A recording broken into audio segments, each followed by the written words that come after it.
the year. All right, I'm going to go ahead and call to order this meeting of the Santa Barbara Unified School District's Board of Education for Tuesday, August 26, 2014. And we will start with the Pledge of Allegiance. Dr. Cash? Please stand. Ready, begin. I pledge allegiance to the flag of the United States of America and to the republic for which it stands, one nation, under God, indivisible, with liberty and justice for all. Buenas noches. No parece ser así, pero si alguien necesita los aparatos para la interpretación de la Junta, los tenemos disponibles allá atrás, tras estas dos puertas dobles. Gracias. Thank you. And we do have headsets available for the hearing impaired at the side table. Introductions, proclamations, presentations, or recognitions, Dr. Cash.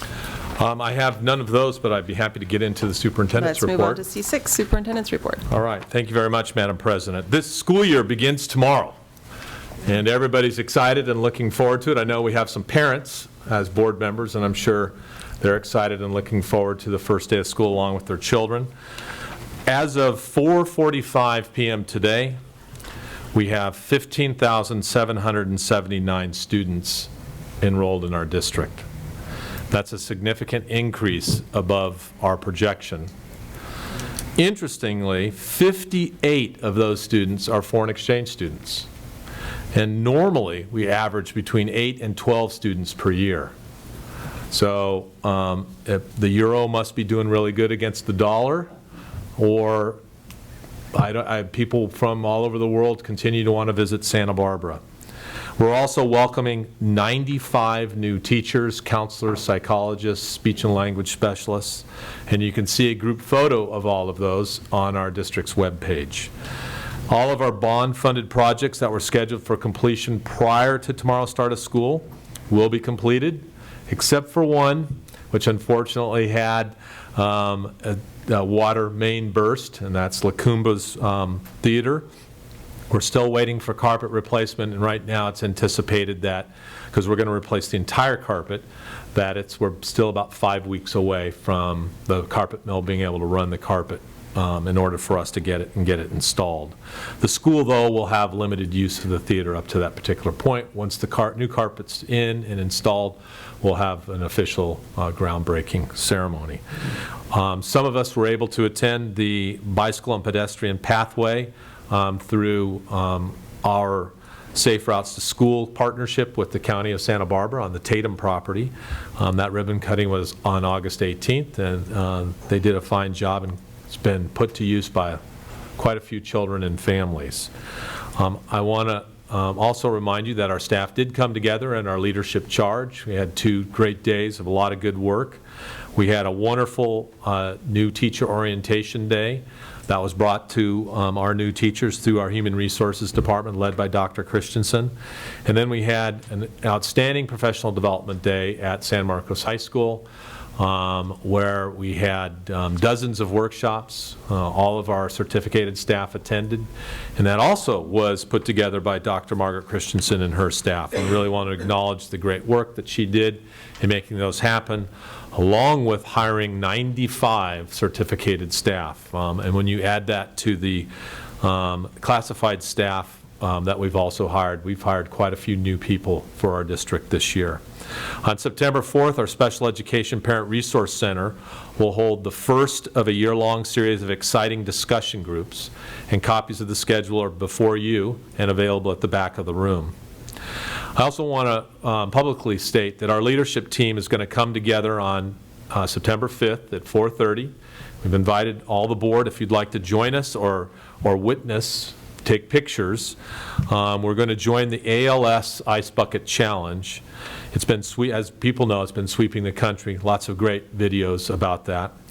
And our purpose will be to honor our former superintendent in Santa Barbara, Dr. Mike Kasten, as well as Mrs. Garcia, who was the mother of one of our principals, Lito Garcia. And we hope to raise funds and awareness for the cure for ALS.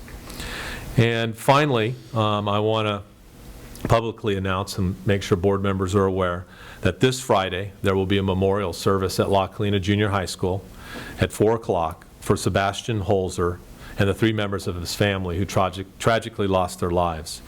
And I also want to let you know that counseling support still is available and is being used by both staff, students, and families at La Colina Junior High School and also at San Marcos High School. And we have been working closely with Goleta Union School District and collaborating our efforts with our outside agencies in the community who have done a tremendous job coming to support the La Colina and Foothill communities. And with that, that concludes the superintendent's report. Thank you very much. Mr. Herron. Just a question. On the weekly discussion series, that's aimed at the Resource Center and aimed at the 1,800 children we have with learning disabilities. How is this information going to get into their hands other than e-news and/or the website? Ms. Rodriguez, do you want to answer that question? Sure.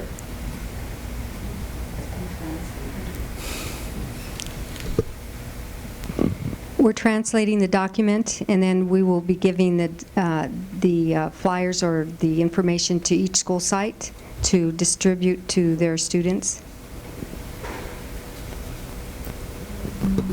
Has that been a successful method in the past? I believe so. Besides the tele-parent, we're also going to do that and let them know that when those discussion sessions, as they come up, we also send out a tele-parent in Spanish and in English. And is that pinpointed at a certain group of parents, or is that broadcast over the entire district? In the past, we've done both, and we could do both. I'm mainly concerned about the parents with learning disabilities, children with learning disabilities. Thank you. Thank you. Ms. Limon. And I just have a question. Are these dialogues bilingual? Yes, Okay. our parent resource representative, she's bilingual, and she will be there in the room also translating. Great. Thank you. Thank you. Board, comments and correspondence. Anything to bring up or share? Ms. Simone? So I think Mr. Herron and I were at the big Thursday San Marcos Professional Development Day, and so I also want to share my kudos to Dr. Christensen and the entire team who I saw, Mitch Tarina, who was cheering everybody on in the morning and all of the above, because I also find that as a board member, just attending, I really benefit. I got to go to a technology workshop, a special education workshop, and then I did a lot of talking to different staff members in our district, and I always find that I walk out really intrigued by listening to what our educators are asking, how they're asking, and the issues that are of concern to them. So thank you all for that great effort. I think I heard through the grapevine that it was so popular that other people from other districts took advantage of it. But I know that it's a great event, but a lot of work is involved. So thank you, and also thanks to all the organizations in the community that also contributed their time and energy to making sure that they have information, that our educators have information. Mr. Herron? I'll just add to that. The organization was tremendous. I loved your command post. Yes. That's the military coming out. I learned that maybe school board members should be given cushions. Sitting in those chairs for 7 hours, I don't want to be a student again every day, 5 days a week. But it was absolutely fantastic for the same reasons that Ms. Limon said. All the various topics I got to sit in on was an eye-opener and very much appreciated. All right, moving on to announcement of closed session action. In closed session, we discussed items B1 and B2, anticipated litigation and existing litigation, and we did not take any board action. That brings us to item C9, public comments. Any public comments on non-agenda matters? Let me just ask. Agenda. On the agenda. Yeah, okay. All right, that brings us to the consent agenda. Any items to pull? Madam President, there are 2 revisions. They're on your desk, and they're also in the back. D17 was revised, and F1 was revised. D17, there was an added PO. It turned out to be over 10,000. It was not anticipated to be over. and then the resolution number was changed for F1.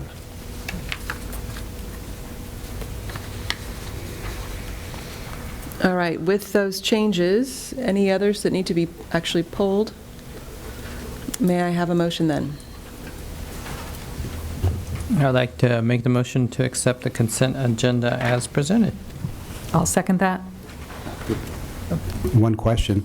Are we still going to be doing the F9, the strategic plan? In No, the- that will be pulled, Should we- brought forward In the later. action agenda? Right. Oh, okay. We're still on consent. Yes, okay. You're rushing us through here, Ed. Absolutely. All right, we have a motion. All those in favor? Aye. It passes unanimously. And that brings us to the public hearings. We're not having one. Action agenda. First one is F1, the approval of need for fully qualified educators for the 2014-15 school year, and approval for resolution number 2014/15-07. Dr. Cash. Thank you very much, Madam President. This is 06. from Human Resources.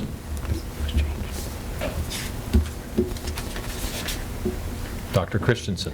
Annually, the governing board is required to approve as an action item the approval of need for fully qualified educators and also to adopt a resolution pertaining to such. Therefore, request the board approve Resolution 2014/2015-06. Yes, and there's the correction. Thank you, Dr. Christensen. Any discussion on this or questions? Mr. Herron. I noticed that for special education, last year we needed 24 authorizations.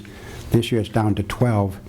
Is that because a lot of our special education teachers got the necessary requirement? I believe that is the case, but I can confirm that for you. Okay, thank you. You have a motion? I'll move approval of resolution number 2014/15-06, approval of the need for fully qualified educators for 2014-15. I'll second it.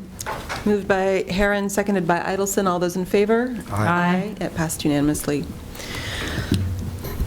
That brings us to F2, approval of renewal of services agreement for the InterQuest detection canines for the 2014-2015 school year. Well, this was a conference item at our last meeting. We provided you with the data that we had collected, and it's back before the board for either approval or not. All right, and I believe we have public comment on this item.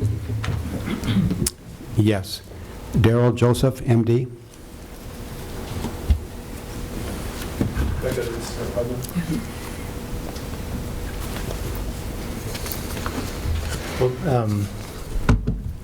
Thanks so much. My name is Daryl Joseph. I'm a nephrologist and internal medicine specialist in Santa Barbara. And I've had the pleasure of actually speaking to Santa Barbara High School athletes and parents about marijuana use and medical effects of marijuana use in children. As you know, marijuana use, first age of use in California is about age 13. And by the end of high school, about 34% of students will have ever used marijuana. About 9% of that 34% will not stop using it. They become continuous users with subsequent damage to their lives and essentially loss of their future. So I'm entirely in support of the Canine Drug Detection Program. I think that it actually helps educators be educators, not have to have them identify students who are under the influence and try and decide whether they should become paramedics or render acute care.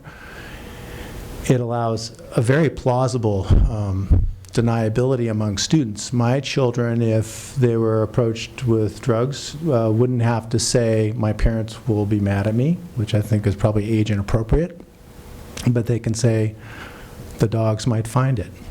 So I think it gives them a very plausible way to avoid drugs. Unfortunately, drug use is increasing among children, and at least from 2010 data, the largest demographic with an increase in drug use was the Latino Hispanic demographic. So I think we have really a perilous problem for our children. Marijuana is not what it used to be. Decades ago, marijuana was about 0.9% THC. Now it's anywhere from 3 to 15% THC, with documented problems of psychosis, unintended pregnancy, as well as the amotivation syndrome, where people really wind up not being employable or having less of an employment than they would have, ended careers. It really destroys a child's future. And if we can find a way to reduce the amount of drugs in our schools, I think we can have a big impact on childhood drug use, and ultimately also... 30 seconds. Thank you. Also reduce entry into the penal system after our children graduate from high school and go on. So I'd be happy to entertain any questions too, but thank you very much for your time. Much appreciated for all you do. Thank you. Thank you. And board members, we did have a discussion about this at our last meeting. I don't know if, Ms. Idelson, if you want to add anything, or if you have any specific questions, or if other board members have things they want to chime in with. And Mr. Turina is here to answer any questions. All right. I did have the occasion to watch the video from last week, and so I feel to chime in. My mind has not changed, as you all spoke of your concerns. I feel, I guess, asking my high school age student a similar question to Ms. Parker, what you asked your son, how, what their take on this and feeling.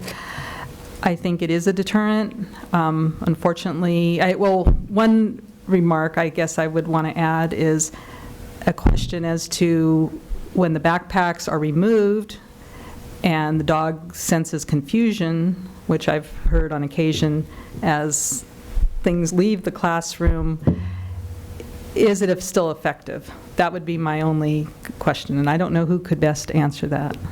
Well, I would say anecdotally, we would say no, it's not as effective as requiring the students to leave their backpacks. Some school districts have made that decision. We've been advised by council not to do so. Okay, so it's not an option? Yes. And so, but I agree with what Mr. Herron remarked, that the dogs are still going through the parking lot, and that could definitely have an effect there. And I just feel it sets a precedent that we're not tolerant of drugs on campus. We're willing to put resources towards that, and so therefore I'm still in favor of it. All right, absent any further discussion on it, could I have a motion?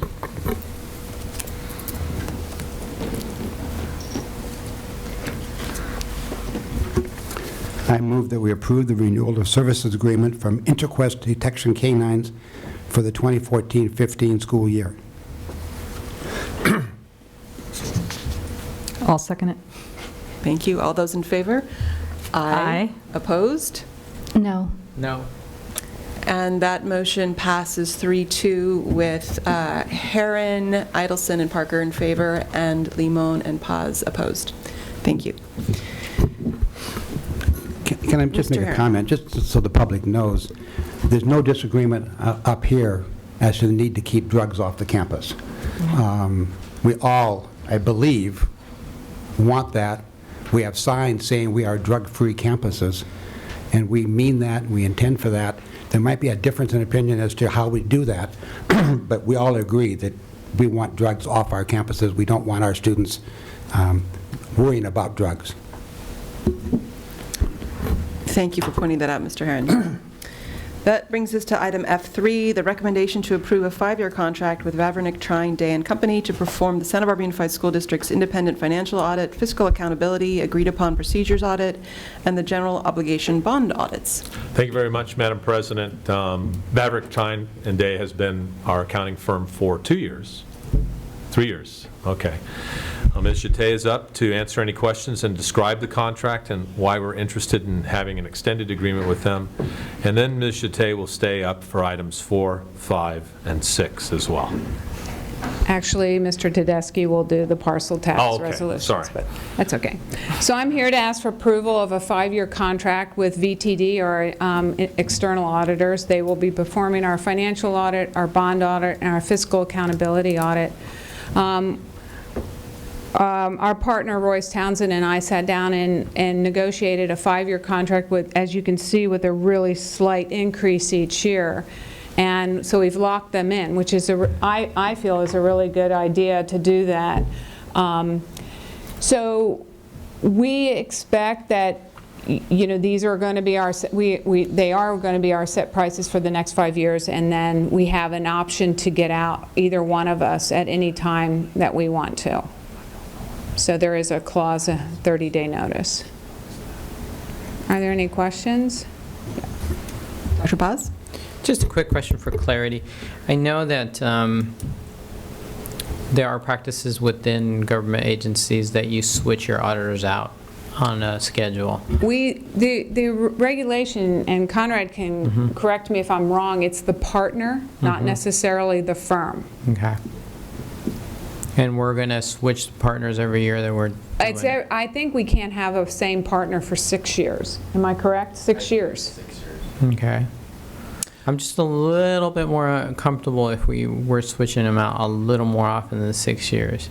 Well, we can switch the partner anytime we want. Yeah, that's So what if I'm we- asking. Oh, okay, yeah. So we could do, after 14, 15, we could talk about, because he's already been assigned to us. Yeah. So we can ask them to switch out the management partner. That would be great. Thank Okay. you.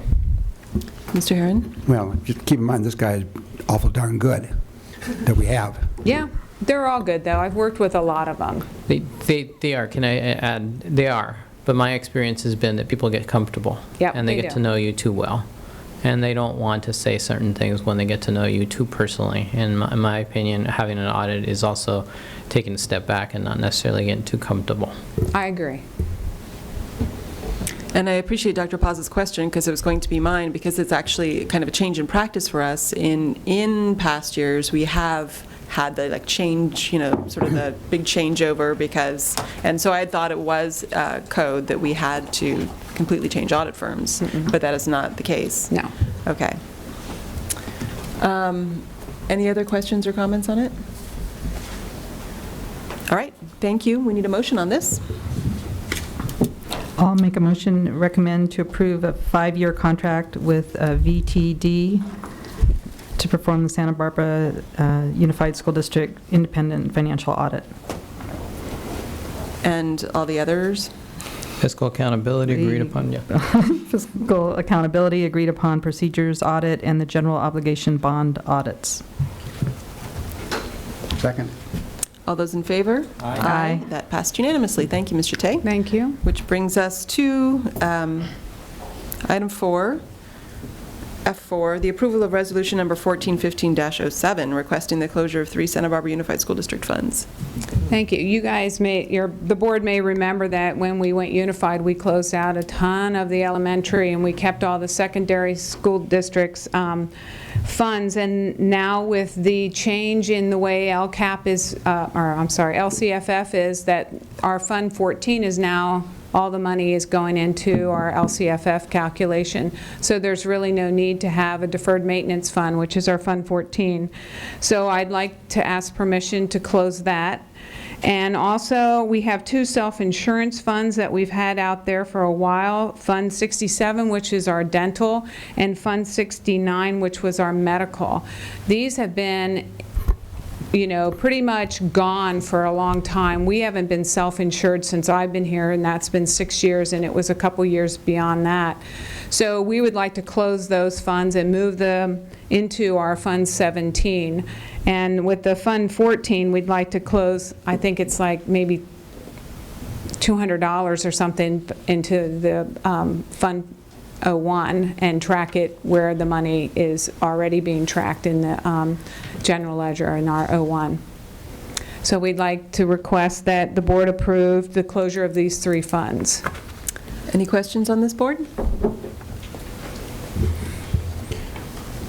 I would like to make make the motion to approve resolution number 2014-07 2014/15-07, requesting the closure of 3 Santa Barbara Unified School District funds. Second. All those in favor? Aye. It passes unanimously. Thank you. Thank you. And that moves us Mr. to Tedeschi? F5. This is the approval of resolution number 2014/15-09, approving the tax roll for the Santa Barbara Unified School District for the Measure B 2012 Elementary Education Parcel Tax for 1415, ordering the parcel tax to be placed on the tax roll. I feel like I'm giving the whole spiel here. And authorizing a designee to sign relevant documents pertaining to the implementation of the parcel tax. Mr. Tedeschi, do you have anything to add to that? I was going to say, any questions? No, each year we go through the process. Once the voters approve the parcel tax and the board approves the parcel tax, each year I have to go through the data to compile the list of parcels that goes to the auditor's office to be put on the tax roll. And part of that process is through the 3 or 4 months we have the span open, we take senior exemptions. And so I get the list of all the parcels in our district, and I pull the senior exemptions out one by one to create this one big file that we then send to the auditor, which goes into their tax system, which generates the tax bills and goes out to the taxpayers. So what the auditor requires is that your board pass this resolution authorizing them to put our parcel tax on the County of Santa Barbara tax bills for 2014-15. So the first resolution is for the elementary school parcel tax, Measure B, for Resolution 2014-15-09.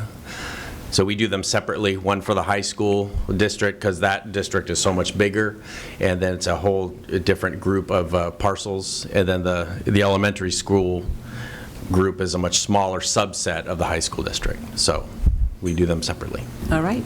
Any questions on that, Mr. Herron? Did we have an increase in senior exemptions, or? We actually had a significant decrease in senior exemptions. Yeah, there were 530 fewer. Thank you. Yeah. May I have a motion? I'd like to make the motion to approve Resolution 2014/15-09, approving the tax roll for the Santa Barbara Unified School District for Measure B 2012 Elementary Education Parcel Tax for 2014-15. All right. And is there a second? I'll second it. Moved by Dr. Paz, seconded by Ms. Idelson. All those in favor? Aye. That passed unanimously, which moves us to F6, which is the same again, only this is Resolution 2014/15-08. But as Mr. Tedeschi said, this is for the former secondary high school district, which is now subsumed by Santa Barbara Unified. Any questions for Mr. Tedeschi on this one? And may I have a motion on this resolution? I'll move approval of Resolution 2014-15-09, approving the tax. This one's 08. 08, approving the tax roll for the Santa Barbara Unified School District for the Measure A 2012 Education Parcel Tax for 2014-15. Second. All those in favor?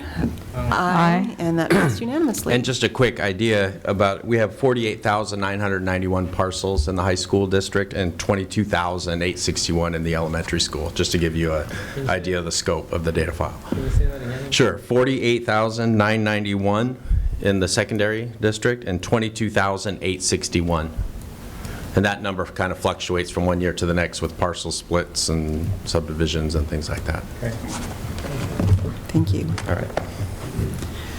All right.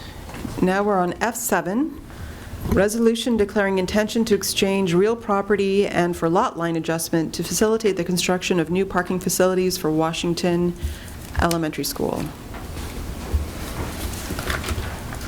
Thank you very Dr. much, Madam Cash. President. To facilitate the exchange and the lot line adjustment, the parties agreed to the fair market value of those properties, and the board authorized the district to engage in negotiations in relationship to this, and it's pretty clear that those negotiations were successful, and we anticipate escrow closing in September, this next month. Great. Any comments or questions on the process?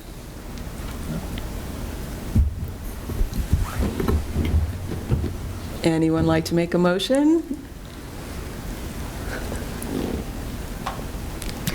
I will make a motion to approve the resolution declaring intention to exchange real property for lot line adjustment to facilitate the construction of new parking facilities for Washington Elementary School.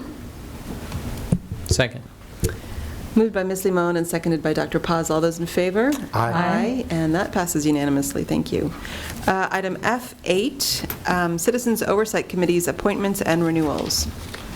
Thank you very much, Madam President. One of the great things about Santa Barbara is how thoughtful and generous our citizens have been in relationship to the bond measures and our parcel taxes. And one of our responsibilities and obligations is to ensure that we have an effective oversight committee. That's asking a lot of our community because they're volunteers.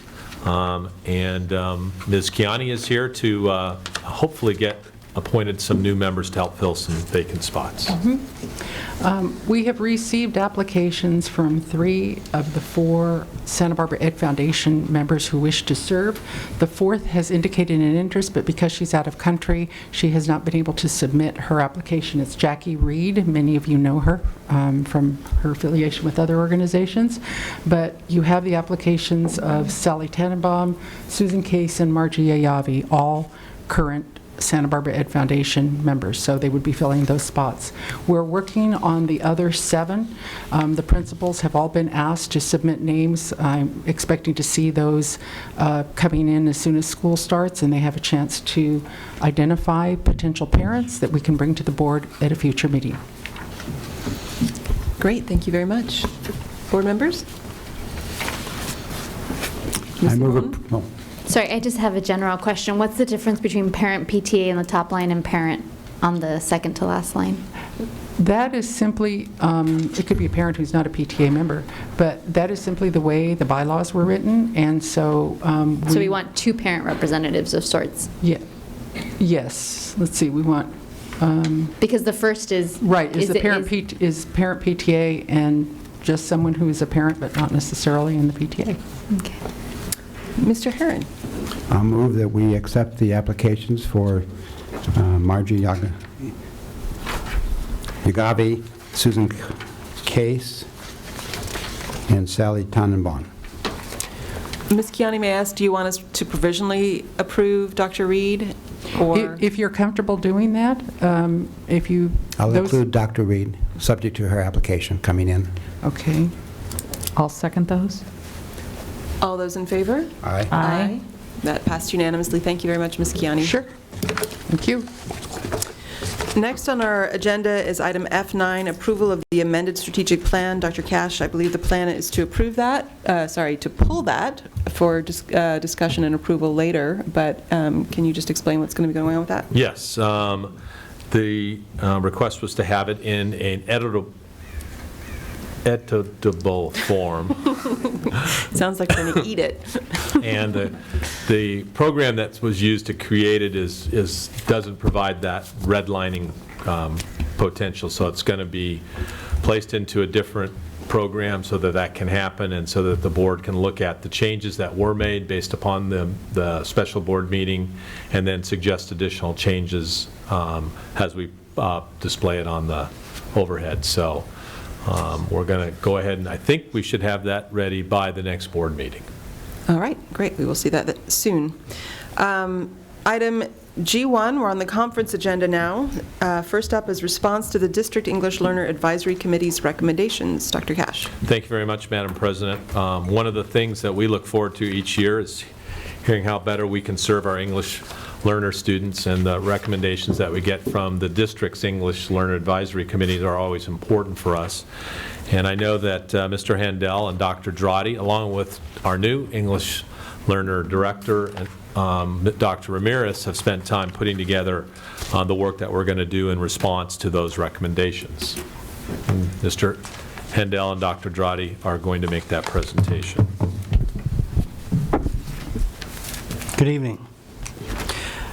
Let me start off by saying that I placed the original recommendations in front of everyone so that you have a better understanding of what the recommendations entailed from DLAC. Some of its meaning and clarity were lost in trying to abbreviate some of the recommendations.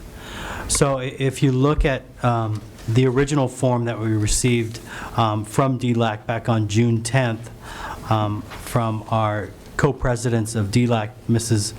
Hernandez and Mrs. Canales, you'll get a better understanding of what the recommendations actually entailed. So with the first recommendation, and we'll just go item by item if that's okay. The first recommendation, as you look at all the different parts of it, we really wanted to get a better understanding of what we wanted, what we meant by systematize, and we wanted to get a little bit of clarity about whether that was making it a policy, making it a protocol, just so that we were clear about what the expectation was, and we were going to meet with our DLAC representatives to get some clarity on that.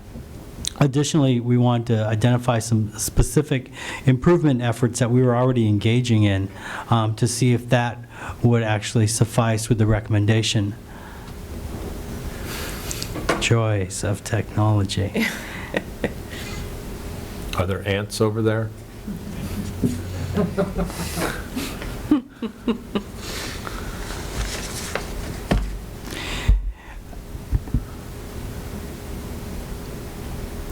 And so one thing I probably should have started from the outset of this is that many of the recommendations that were forwarded to the board were actually items that were already included in our LCAP, and we have explicit language towards them. One being the creation of Dr. Ramirez's position, Director of English Learner Services and Parent Engagement. So that, we believe, has already been addressed. The Common Core, the professional learning of our teachers and integrating ELD into the daily instruction is something we believe that our professional learning communities and the implementation of our professional communities is really going to drive a lot of the learning around English language development integration into daily instruction. Obviously, there's a lot of things coming out from the state in terms of a new CELT that they're going to be rolling out in a couple years, that we have a new language arts and ELD integrated framework that we're also trying to work with. So this is going to be a process where teachers are going to have to wrestle with a lot of the new information and standards that are coming out to them. So we believe the PLC process is going to be the best vehicle for that, not only to apply what they're learning, but also to be able to identify specific professional learning that they may need along the way. Implementation of Title III and Title I, that's something we obviously monitor from my office and from Dr. Drotti's office, and now Dr. Ramirez's office. He'll get a nice, close, and personal look with the Title III piece. Recommendation number 5 was also increase the effectiveness of site English development, English language development monitoring. We know that's been a problem in the past. For the last couple of years, our sites have paid more attention to it, and you'll see the results and more students being reclassified. But the recommendation was more timeline involved, and with our current attempt to revise the policy, putting together a timeline when we're going to actually reclassify students is something that still has to be determined. So we're hoping through the process of meeting with our RFEP committee that we'll be able to establish a real clear deadline, and timeline, so that we can best serve our students and community. Also, the reclassification of first graders. We discovered language in a recent CELT guidance that we received back in March of this year that gave some clear criteria for reclassifying not just first graders, but also special ed students that we're hoping to be able to incorporate to our RFEP policy, and we're hoping to bring that to you by fall, in a couple months. I was speaking to Dr. Ramirez, and he's excited about going through that process with us. So look to the fall, sometime before the end of October, when that will come before you for not just conference, but also approval. Develop an ELAC evaluation tool rubric, where again, Dr. Ramirez and Dr. Guillermo Juan are going to work together to take a look at what's out there. I know Dr. Ramirez has been very active in looking at some of the protocols of other districts throughout the state, and trying to see if maybe we can incorporate some of the practices of the other progressive districts so that we can bring some of these things to our district, and we will work obviously with the DLAC to bring that to our district and see how we can incorporate it into what we do on a yearly basis. Provide adequate teacher training to meet learning needs of English learners. There are some specific programs that we were incorporating in the secondary. We have a pathway project that will help us have a better understanding of who's getting into certain classes, and will help our students, some of our less represented minority students, gain some access to courses that historically have not been very well represented in. Also, Dr. Sandra Kaplan was at Santa Barbara High School yesterday speaking to their staff, which we've heard great responses about her presentation. She's been here on a couple occasions, so she's helping Santa Barbara High specifically right now with differentiation strategies. And again, you'll see the PLC process is something we believe is going to be the vehicle that drives a lot of how we meet the needs of our students. We also have our professional learning plan, which will come back before you, I believe at the next board meeting or soon, to talk about not just the learning plan in its entirety, but also specifically in Read 180, which is the intervention we use right now for our English learners. District 3-year plan also for cultural proficiency, that's in draft form, that we will be bringing forward to you as well. Number 9, reduce class size for intensive ELD classes. That's something we're going to have to work with our DLAC representatives to gain some clarity about what that means. Are we looking at a specific number, and what that means in terms of what it costs and how we're going to be able to incorporate that not just into our elementary schools but into our master schedules at the secondary, and what that looks like.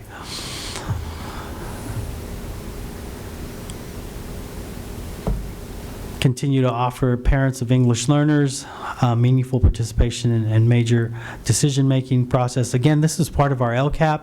We laid out strategies in our LCAP plan.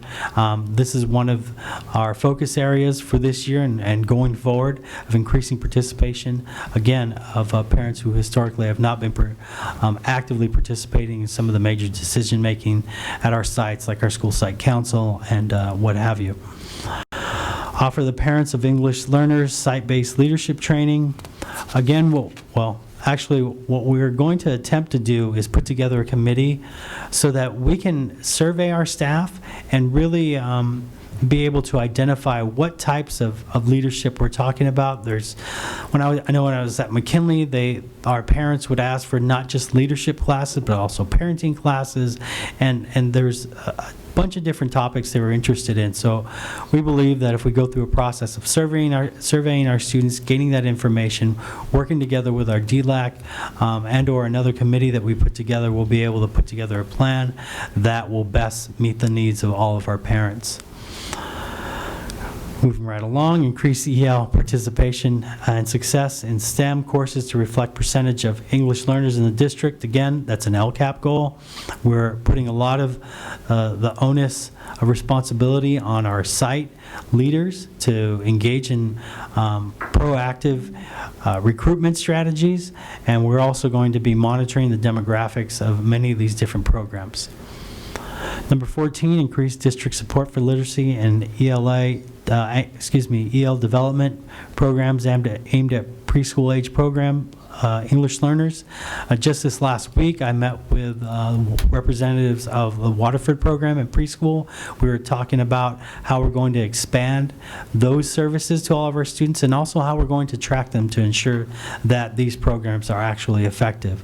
So we're actively engaged in this process to make sure we expand service and support to all of our preschool English learners that will eventually end up in our classrooms and elementary and secondary. Number 15, develop a plan to reduce the number of long-term English learners to 0. Right now, we have to establish a baseline. I don't have those numbers before me, but we want to establish our baseline, identify what the needs are, and set a realistic course of action to lower those numbers. Obviously, we would like it to be 0 next year, this year, but we want to put out a realistic timeline that's fair not only to our students, but also to our teachers who are going to be providing all that support. Number 16, establish more effective reclassification committees and procedures at each school site. We currently do have a district reclassification committee, and we are in the process of revising the reclassification plan and criteria. We want to meet with DLAC representatives to hash out some of the details in their original recommendation about how we see that working out. I know, being a former principal, you do meet with your RFEP committee a lot at the site, your reclassification committee, looking at students to reclassify. Again, if we're talking about a system or protocols that we will use, that's something that we certainly would like to establish real soon this year. Develop an executive EL advisory council made of parents of English learners and knowledgeable site administrators. Again, Dr. Ramirez is going to be working with the DLAC. There was certain folks that were recommended to be on that committee, obviously principals, but also teachers and parents. We would like to engage in more conversation with them about how they see that working, and trying to see if maybe perhaps the DLAC doesn't serve could serve possibly in that role or in that function as well. So that's something that Dr. Ramirez will be working with the DLAC this year. Go ahead. This is a challenge for us. Translating of any documents in our district right now is really challenging. I know we're in the process of hiring one. We had one that left our district, so we just rehired one, and we only had 2 translators in our district for a while. There's so many documents, so many forms that have to be translated that poor Jose and Sophia have gotten way backed up on the translation of documents, particularly these single plans. Single plans. The school achievement single plans are something that they just haven't been able to get to, because with the LCAP and all the documents that are rolling in, not just from the site but from our office, it's been a real struggle for them to get to the single plan. So we're hoping once we bring on an additional person, we'll reevaluate, and hopefully we can get an understanding of how much support we actually need. And we're exploring our options right now to get our folks caught up on all the documents that need to be translated. And I tell you, it's a heck of a load that they have in front of them. It's pretty daunting. Finally, number 19, technology training. Again, this is something we want to survey our parents to get a better understanding of the need, and then develop a plan from there. And we see Dr. Ramirez and Mr. Rickman working together on being able to provide that. And also strengthen the partnerships with community businesses to increase donations of computers to families. I know Mr. Rickman has been working actively with Ms. White out of the County Office of Ed with this program. We are actively exploring more options and see how we can expand the program, and it's something we're working on actively. We will provide an update to DLAC as soon as we can to inform them of where we are in terms of expanding that program. There is one recommendation that was left out, and that was creating the parent centers at each site. And I know that's something we put money towards in our LCAP by opening up our libraries after school at some of our elementaries. We put money in that. We put money towards opening up libraries or extending the hours after school so that parents have access to computers and resources so that they can support not just their students but their own personal learning as well. And at this time, I'll take any questions. Yes, Dr. Paz. Dr. Paz? But first, can I just ask, do we have any public comment on this? No. All right, go ahead. So can you expand a little more on number 10, the first action, all parents sign in during all site and district committee meetings? What was the intended purpose of having that? Well, we want them to sign in, so what has happened in the past is when you get a meeting, all the parents come in, so we don't really know who's there, and to be able to document who's attending the meetings, whether it's a PTA meeting, whether it's a school site council meeting, whether it's all the meetings that happen on site, we want to be able to document so we can establish at least a baseline of who's coming to these meetings, so we can say, oh, these are the numbers at the site in terms of a school site council meeting, or in terms of a PTA meeting, or in terms of an ELAC meeting, so that we have something to build upon. And I want to add to that, when you talk about something meaningful, you're talking about quality. So we hope that if the numbers of participants increase, that should also be an indicator that we can look at to say that it's working. If we see a decline, that means it's not working. One recommendation, suggestion, maybe even look at the agendas of all of the meetings and kind of compare it to numbers too. That would be a little more qualitative and more work on your part, but it might be interesting to kind of look at that cursory and just say, did we have more attendance on particular topics? Did we get more people on a certain area? What that would look like. Because otherwise you're just looking at numbers and just looking at just straight across, did we have numbers of people? Got it. Thank you. Ms. Simone.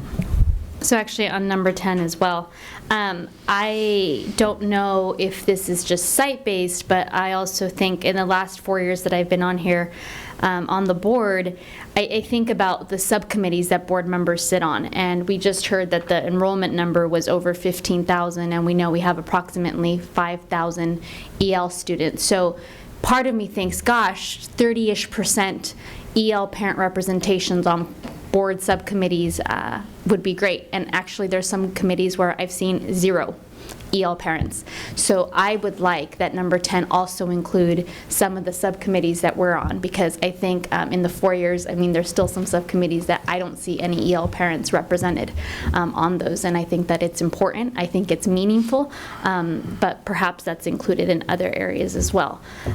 So that would be my recommendation, and I would like to see that change a little bit.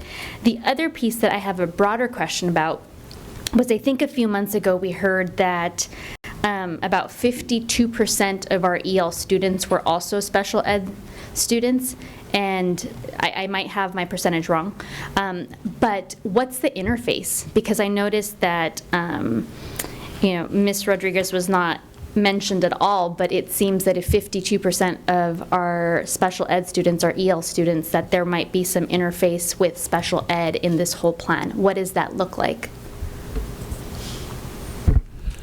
Absolutely. That is a major need. That's actually one of our main focuses. I think in our response to the recommendations here, we went strictly from what the committee has proposed and recommended. We would love to have seen it there, and not that. But I just want you to know that we're not ignoring that, because that's a major initiative for us.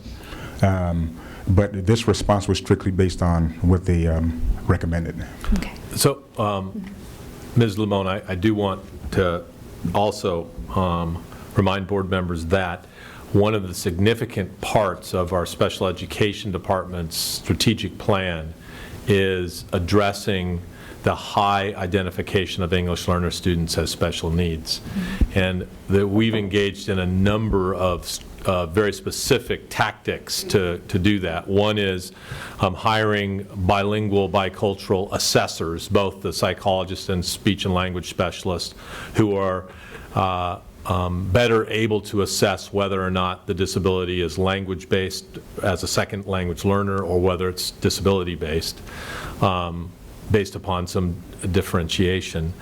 Two, we're engaging in some very targeted professional learning for our regular education teachers in relationship to identifying English learner students and the services that they need. So Your question is spot on, and it's something that actually we probably talk about every Monday morning in Cabinet, would be my guess, is that this topic comes up, and what is it that we're specifically doing to address that nexus?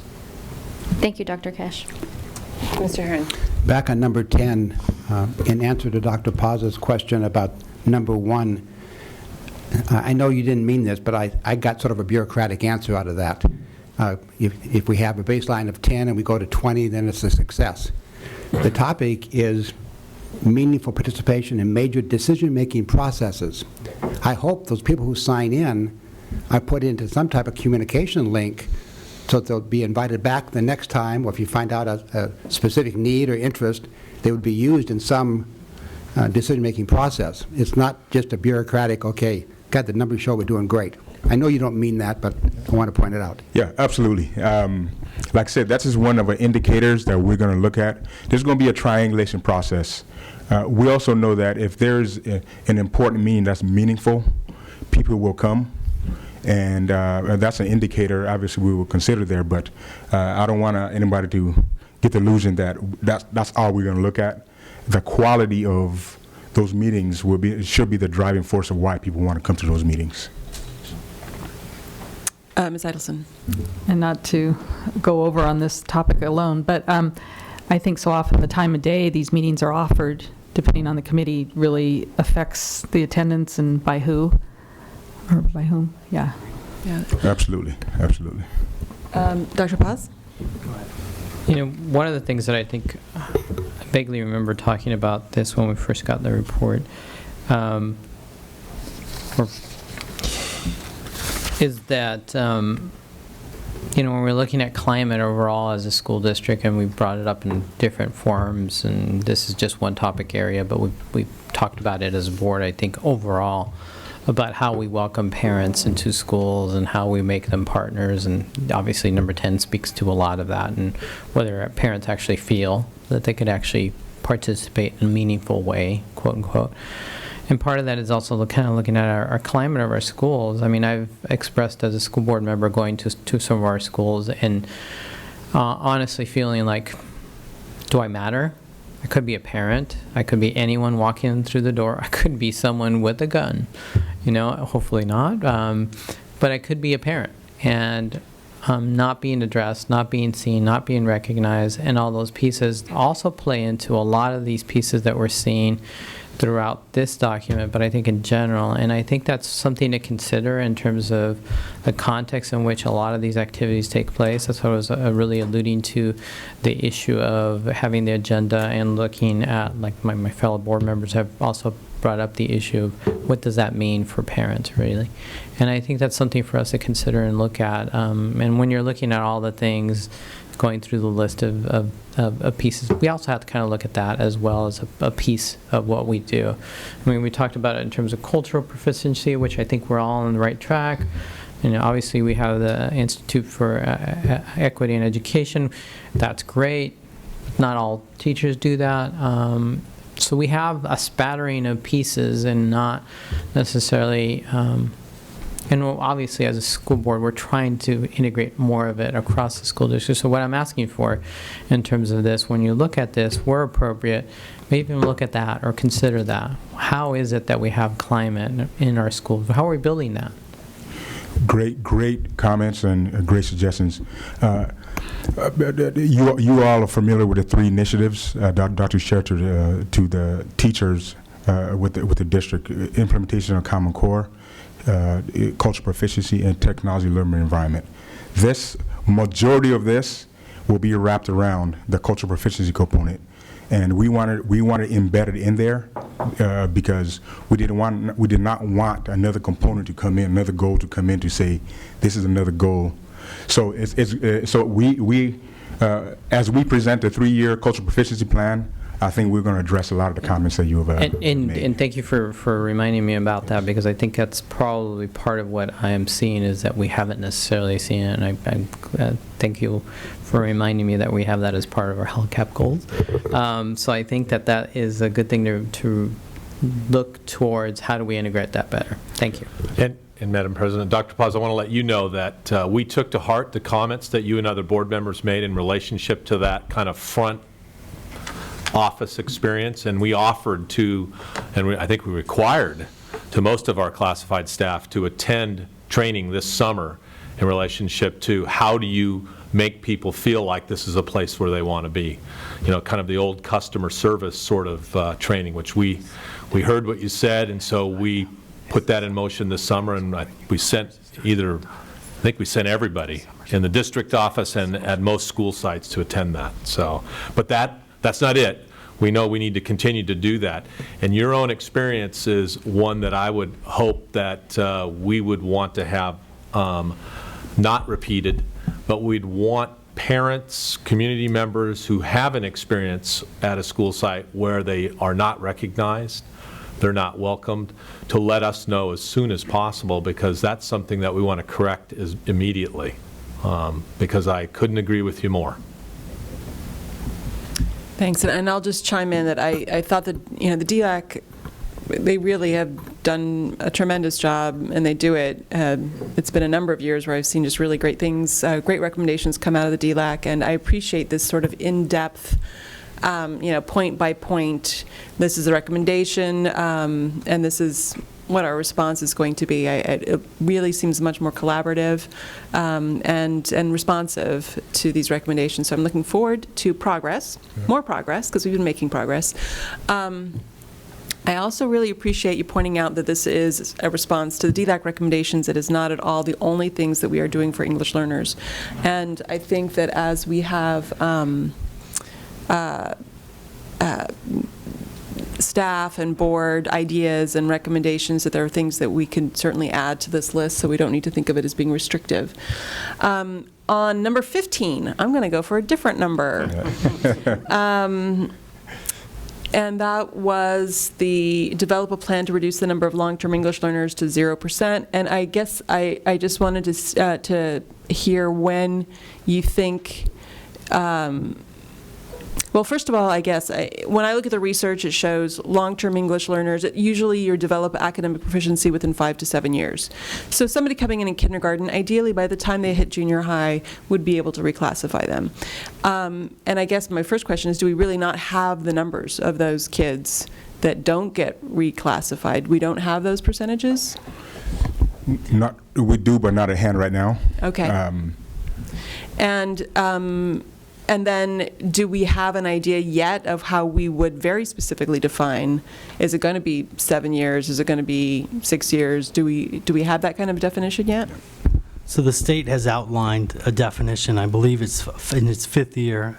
A student in their 5th year becomes a long-term English learner, because the hope is, and the theory is, they should gain they progress one level of English from a beginner to early intermediate to early advanced to advanced. And those would be their 5 phases. They would go through 1 per year. Okay. After that, they're considered a long-term English learner. You know, we're not unlike many districts. No excuse, but we get students that don't have that, as Mr. Handel very accurately states, that year-by-year progression.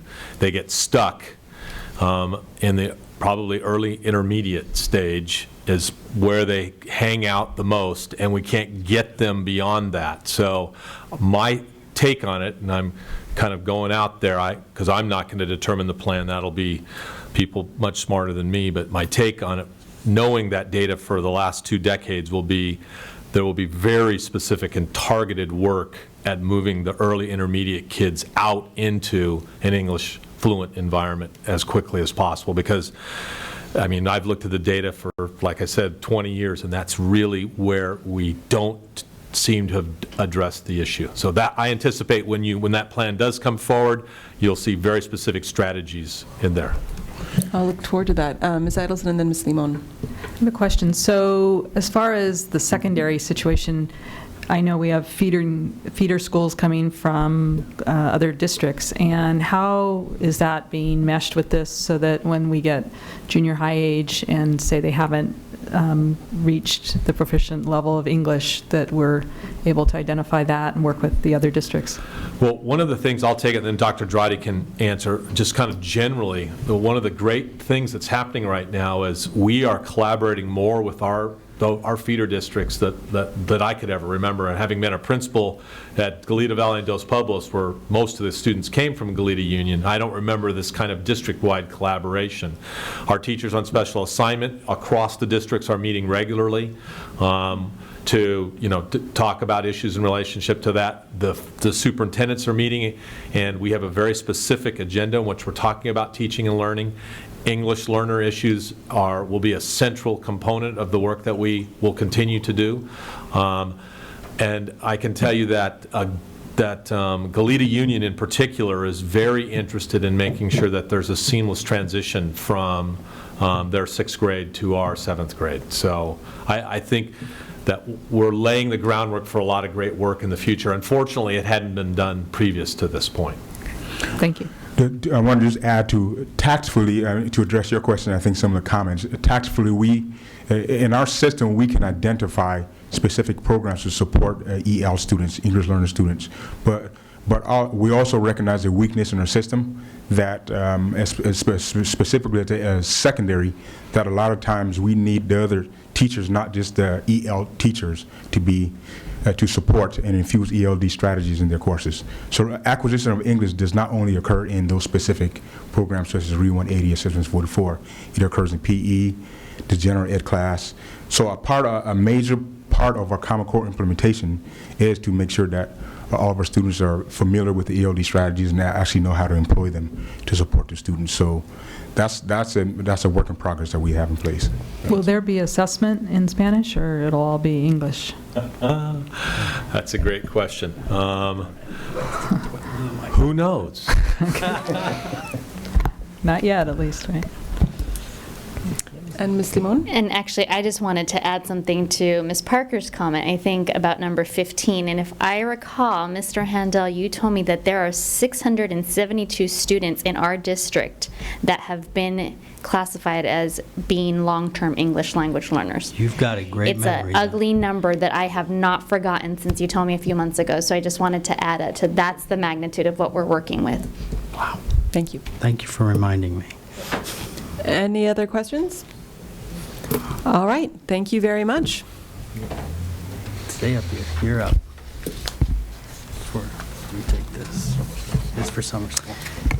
This brings us to item G2, discussion of 2014 summer school report. Madam President, I'm going to keep both Dr. Drotti and Mr. Handel up, and they're going to provide you with a brief summary of the chart that they've already given you on the number of students that were served and the services that we provided. We'll wait for Mr. Tedeschi to pull up the information. Excellent. So we offered in the secondary and elementary, we offered summer school this past summer, and we have accumulated the information for you to consider. So I guess the best thing to do, I know you guys have read through this, but the best thing to do is if you guys just ask us questions that we might answer. Mr. Aaron? Can you just, for the public, differentiate this summer school program with the one that the Education Foundation put on? Absolutely. The Education Foundation also put on a summer school, and what they offer is they offer original credit. Original credit, so students that want to continue their lighten their load in their master schedules would take courses there, so that way they can open up space in the regular school year. This summer school that we offer at our site is for credit recovery only. So for students that either failed the course, not either, but have failed the course, we allow them to retake the course, so that way they can they don't fall too far behind.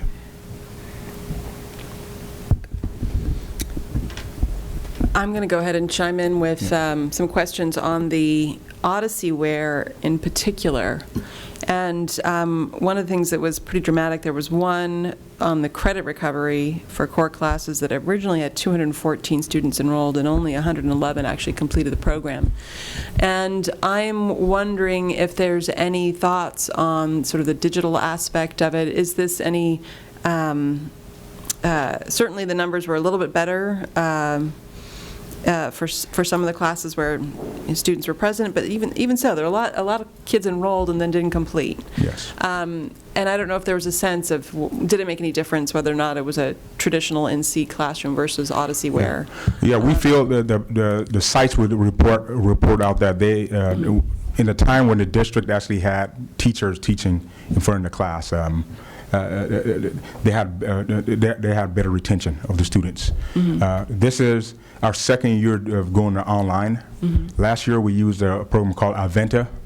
There were two problems with that program. Even though you saw a decline here, it's a drastic improvement from the previous year. Okay. Mainly because the Aventa was not a blended model. It did not use our curriculum, and as a result, the students really struggled navigating through it. They had a difficult time. As a result, the administration had a difficult time keeping students engaged. This program, they reported that it was more engaging. It used our curriculum, but it was more of a blended model situation in which the instructor actually taught some of the courses, but also used a computer at the same time. All right.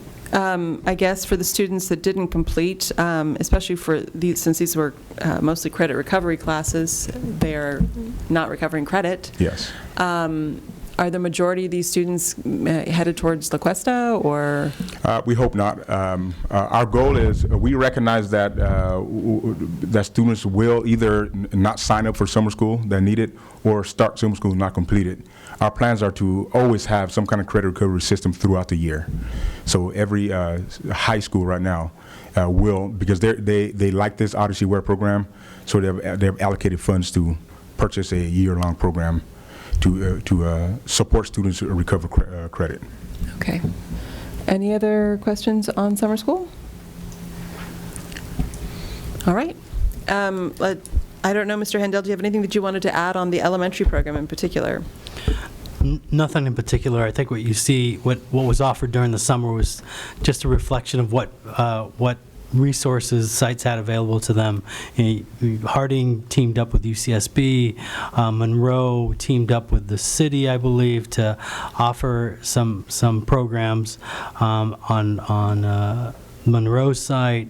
You see a lot of these pre-kindergarten type courses that were funded by donors in the public to provide some additional exposure or access to a kindergarten experience prior to the first day, so that some kids that really needed that had the opportunity to during the summer, so it wouldn't be so traumatic when they show up tomorrow. Yeah. Eek. All right. Yes, I was looking at those numbers and thinking, oh, it makes such a difference when your parents are driving you there and dropping you off and walking you to the door, doesn't it? Sure does. Great. Well, thank you very much. Thank you. And we'll look forward to, I hope, obviously, that at some point we will have the funding to extend more summer school programs. I appreciate, and I think the whole board appreciates what you've done with a very limited amount of money. You got to thank the principals. They do a great job of being very creative with how they secure resources. Great. So, thank you. Thank you. Mr. Herron. Just a question. I know that the Tatum group would like to hear our board policies and administrative procedures, but is there any chance we could skip to them? That is exactly what I was going to suggest. If there's no objection, if the Tatum group is ready, if they're all here, then I think it would be all right if we take G4 instead of item G3 with no objection from the board. We'll skip forward to the Tatum Property Senior Housing presentation. Dr. Cash. Thank you very much, Madam President, and I'm sure the Tatum group are very happy with Mr. Herron's suggestion and the President's concurrence. As board members are aware, you authorized me to begin negotiating with this group. We thought it would be good to have them come back and make a presentation similar to the one they presented to the interview committee, and so they're here. I'll let them organize themselves. It looks like Mr. Tobes will be the first speaker. Welcome. Thank you. Thank you.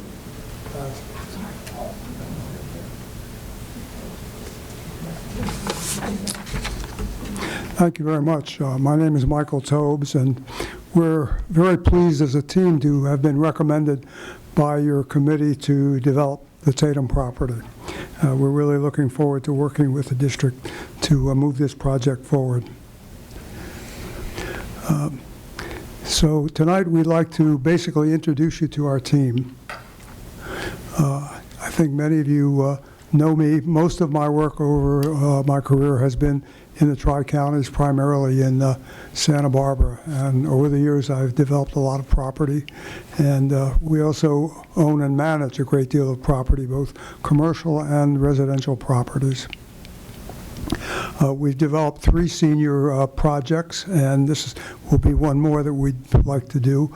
We've gotten a number of awards from Santa Barbara and Goleta for beautiful projects, and Gold Nugget Awards as well.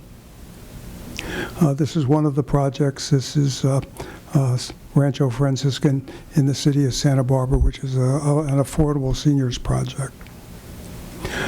This is a project we just finished, and while it isn't residential, it's the new Sansom facility at Foothill 154. I think it's important because it was a vacant site. It had been vacant for many, many years. It was a site that could have caused a great deal of neighborhood concern and maybe even opposition, but we have learned over the years to work with neighborhood groups, to tell them about the projects. We had several meetings with the neighbors, and we introduced them to the project.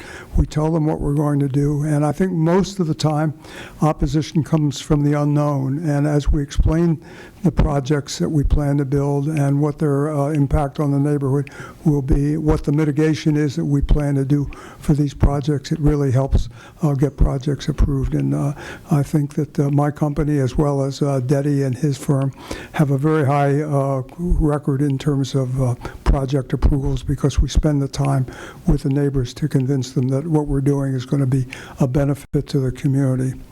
This project was approved by the city in what I would consider to be record time, and it was because we worked with the neighborhood to convince them that this would be a benefit for them. The key members of the Tobes Group are Craig Zimmerman, who is here tonight with me. He's president of the Tobes Group, and he was recently named Executive of the Year by the Pacific Coast Business Times. And Derek Hansen, who oversees our construction activities. And we think we have a great team. We build projects all over the South Coast, and we build them within budget and on time. And with that, I'm going to turn the microphone over to Deddy Pikert, who will continue.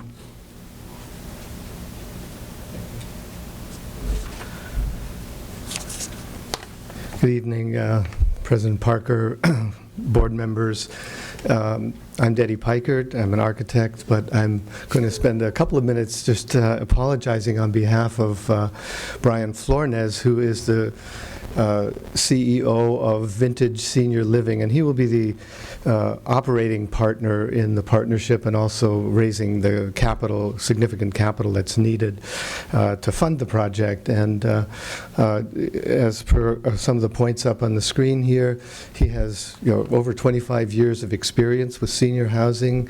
He, at the Vintage Senior Living Group, has 24 communities with, as you can see, 3,388 units, 2,000 associates. They have been able to raise significant amounts of capital to make these projects happen, which is something that will be required for this project.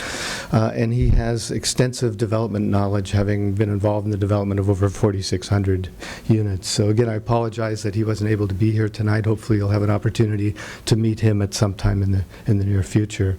I wanted to show you just a couple of his projects. I don't know too much about them myself, not having been directly involved in them, but it gives you kind of a sense of the extensive development experience that he has in both developing and operating these kinds of full-service assisted living and independent living facilities, continuum of care facilities. This is one in Sonoma. and another one in San Ramon. So that kind of gives you a little bit of a feeling for, and then you've probably seen the submittal package that we had, and that has a lot more detailed information about some of these projects if you're interested in pursuing that. Here's another one in Mission Viejo. So the other thing I wanted to do is just generally introduce the design team. You already know me. I've been here before you in the past, and also with me tonight is Lisa Plowman, who is my associate at Picard RRM Design Group, and she will be in charge of the entitlement and public outreach process, et cetera, and then she's going to talk a little bit about that process and the timeline and all of that. We also have on board a consulting architect who has a high level of expertise in senior housing, and there may be some points where his expertise will be needed and employed in the design development of the project. And then Penfield and Smith will be doing the civil engineering, and you're probably familiar with that company. They have a great reputation in the community. This is a project that will have extensive site work, and they really have the capability of handling that part of the design process. Excuse me. So I just wanted to say a couple of things about myself. I've been practicing in Santa Barbara for about 30 years, 32 I guess to be exact. And I formed a company called Picard Group Architects, which I was the sole proprietor of over a number of years. But most recently, about a year ago, I chose to merge with another company that just has a sterling reputation in the south, in the Central Coast area. They're actually based in San Luis Obispo, but they've had offices in other parts of the community. They have one in Santa Maria. They have another office in San Clemente, and now an office in Santa Barbara with us, with myself as the principal in charge of the Santa Barbara office. What they bring to the table is 40 years of experience in design and architecture. They're also a multidisciplinary firm, so to be able to bring landscape architecture, design services, as well as civil engineering services.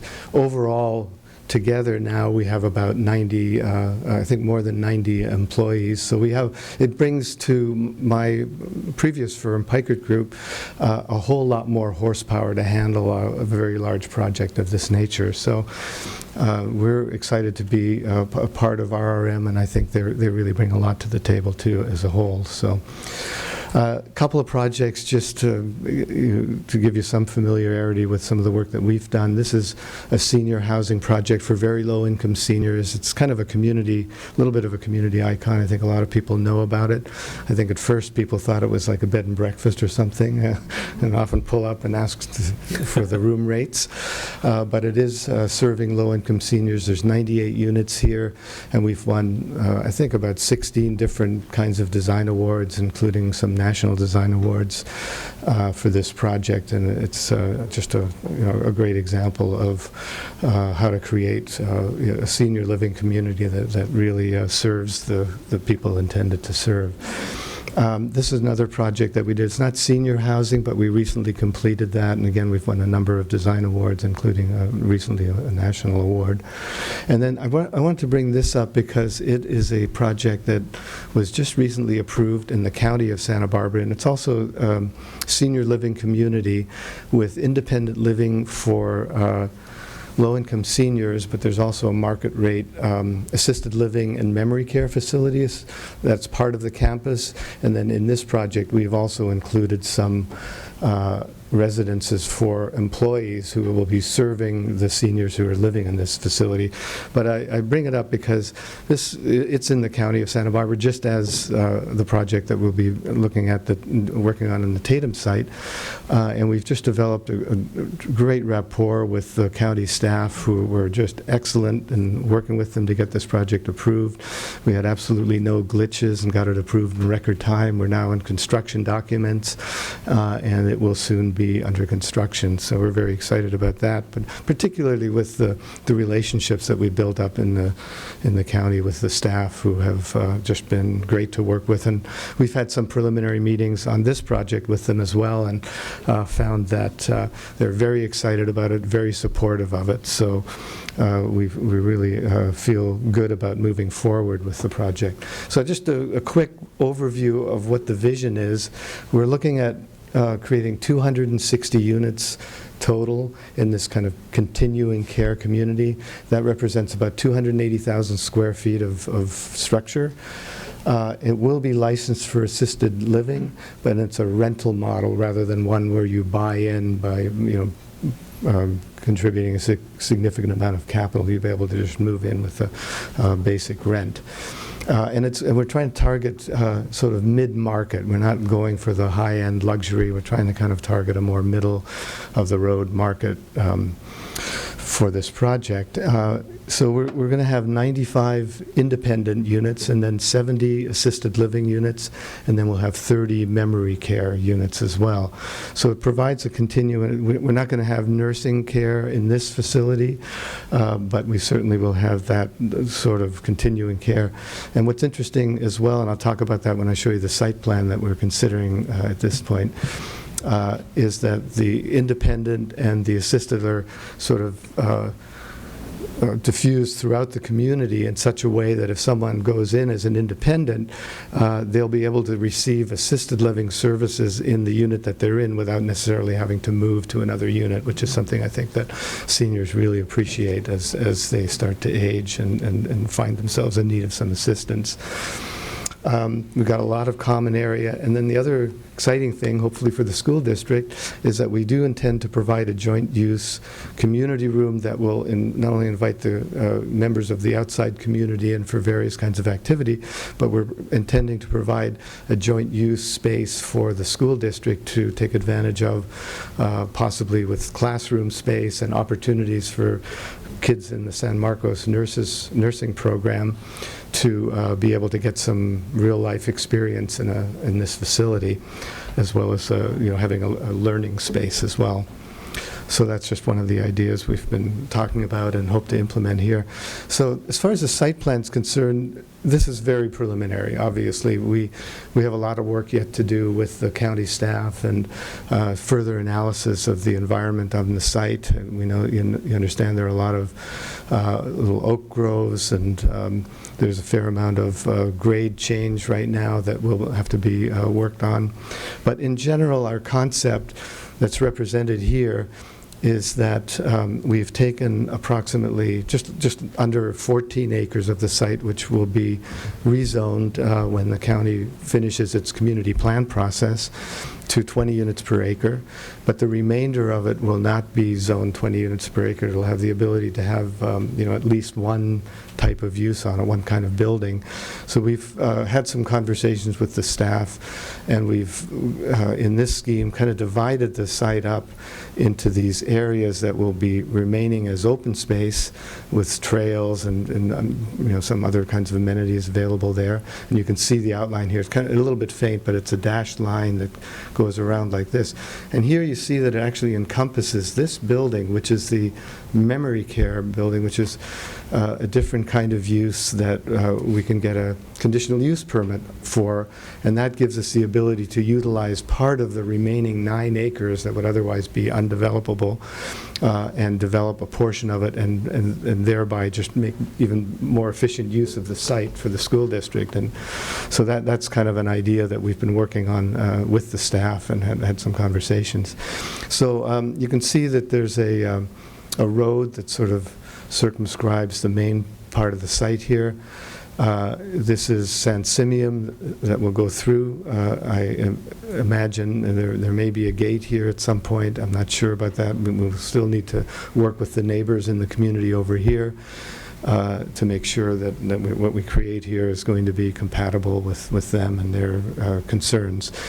But on the perimeter of the roadway here, we have positioned these single-story casitas, which are one of the kinds of residential units that we're going to be providing. In some cases, we've configured them in duplexes or triplexes. Here, we've got some fourplexes, and they will be independent living opportunities that are a little bit bigger than some of the other kinds of apartments that we'll have in this main complex over here.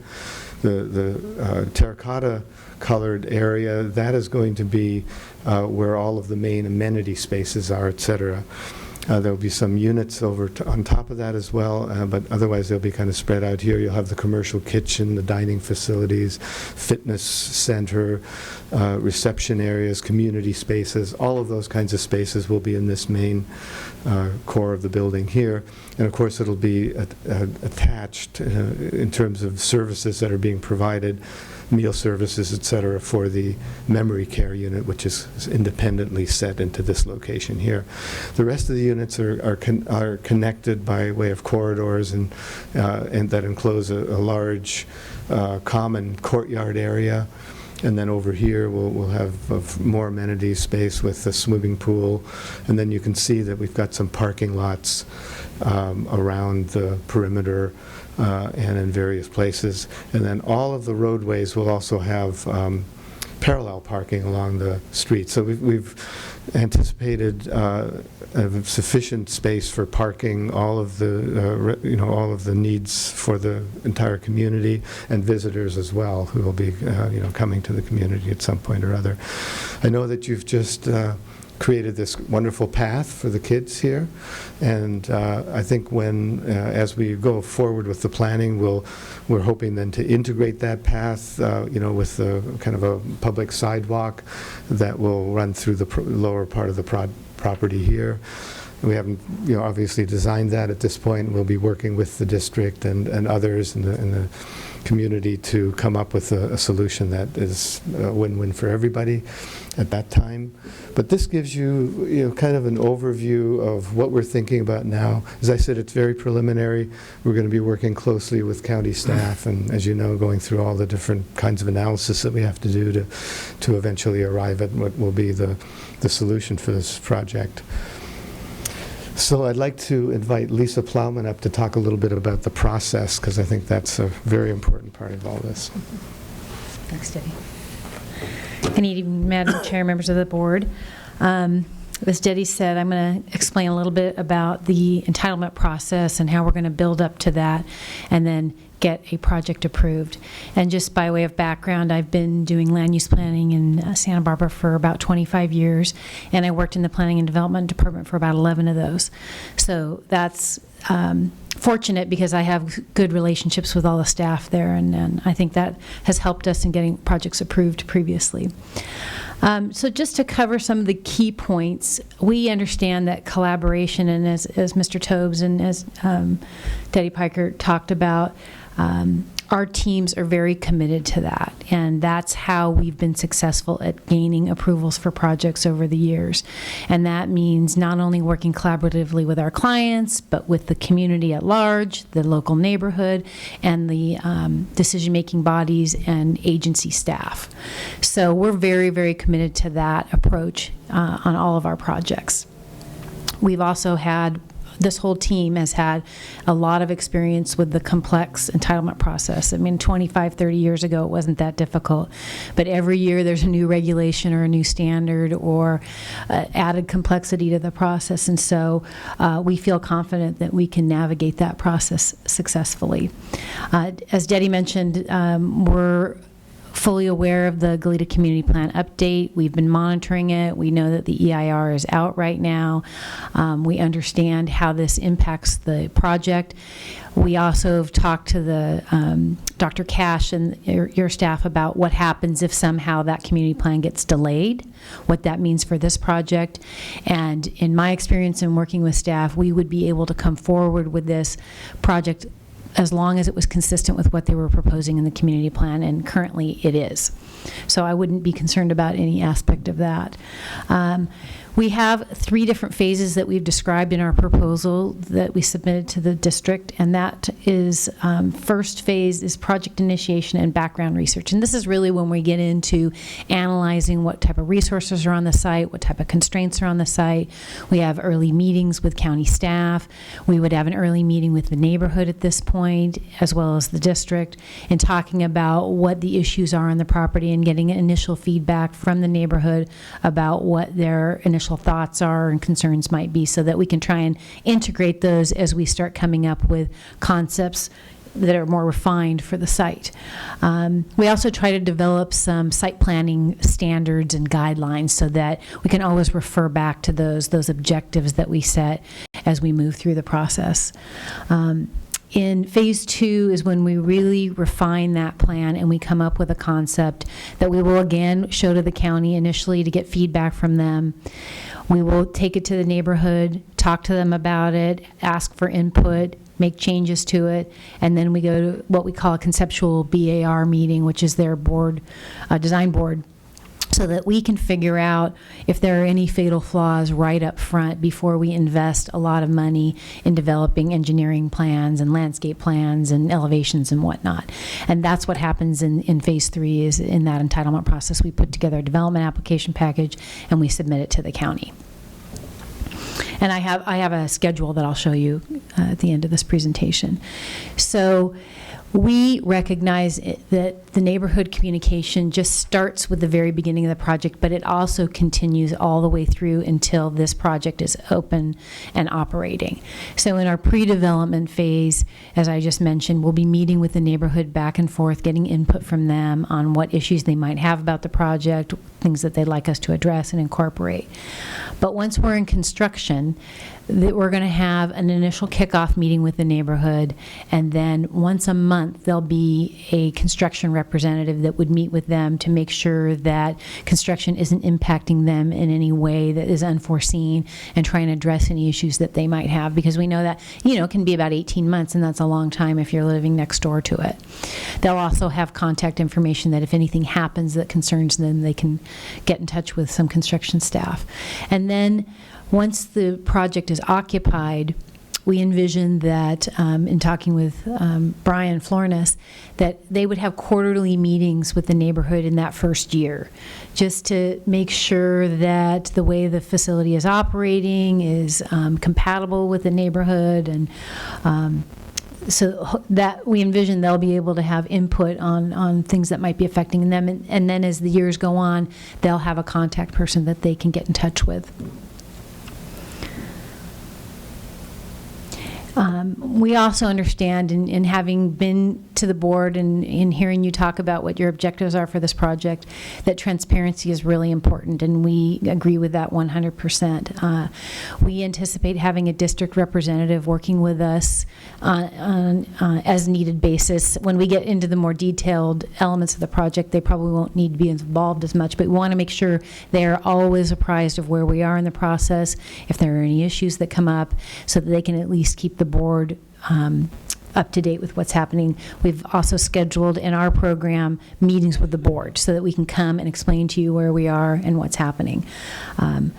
And then we want to develop a project website so that the community has access to that. They can get data on where we are in the process. They have contact people that they can get in touch with, whether it's myself or somebody from the Tobes Group or Detty or Mr. Flores. So we are, again, as I said, 100% committed to making sure that this process is transparent to the community at large, the county, and the neighborhood. And lastly, I just want to walk through what the process looks a little bit like in terms of schedule. So we envision that we're going to take about 4 months in phase 1 and 2 to get the application started, to get prepared for that, so that we're going to do the background research, we'll be meeting with the neighborhood, we'll be creating the concept, we'll have early meetings with county staff in that 4-month period. And then the entitlement process, once we submit that application, it's going to take about 21, maybe even 24 months, depending on the level of environmental review that we're going to have to go through. But we hope to piggyback on the EIR that was just prepared by the for the community plan as much as possible, so that could truncate the level of work that we have to do for this project.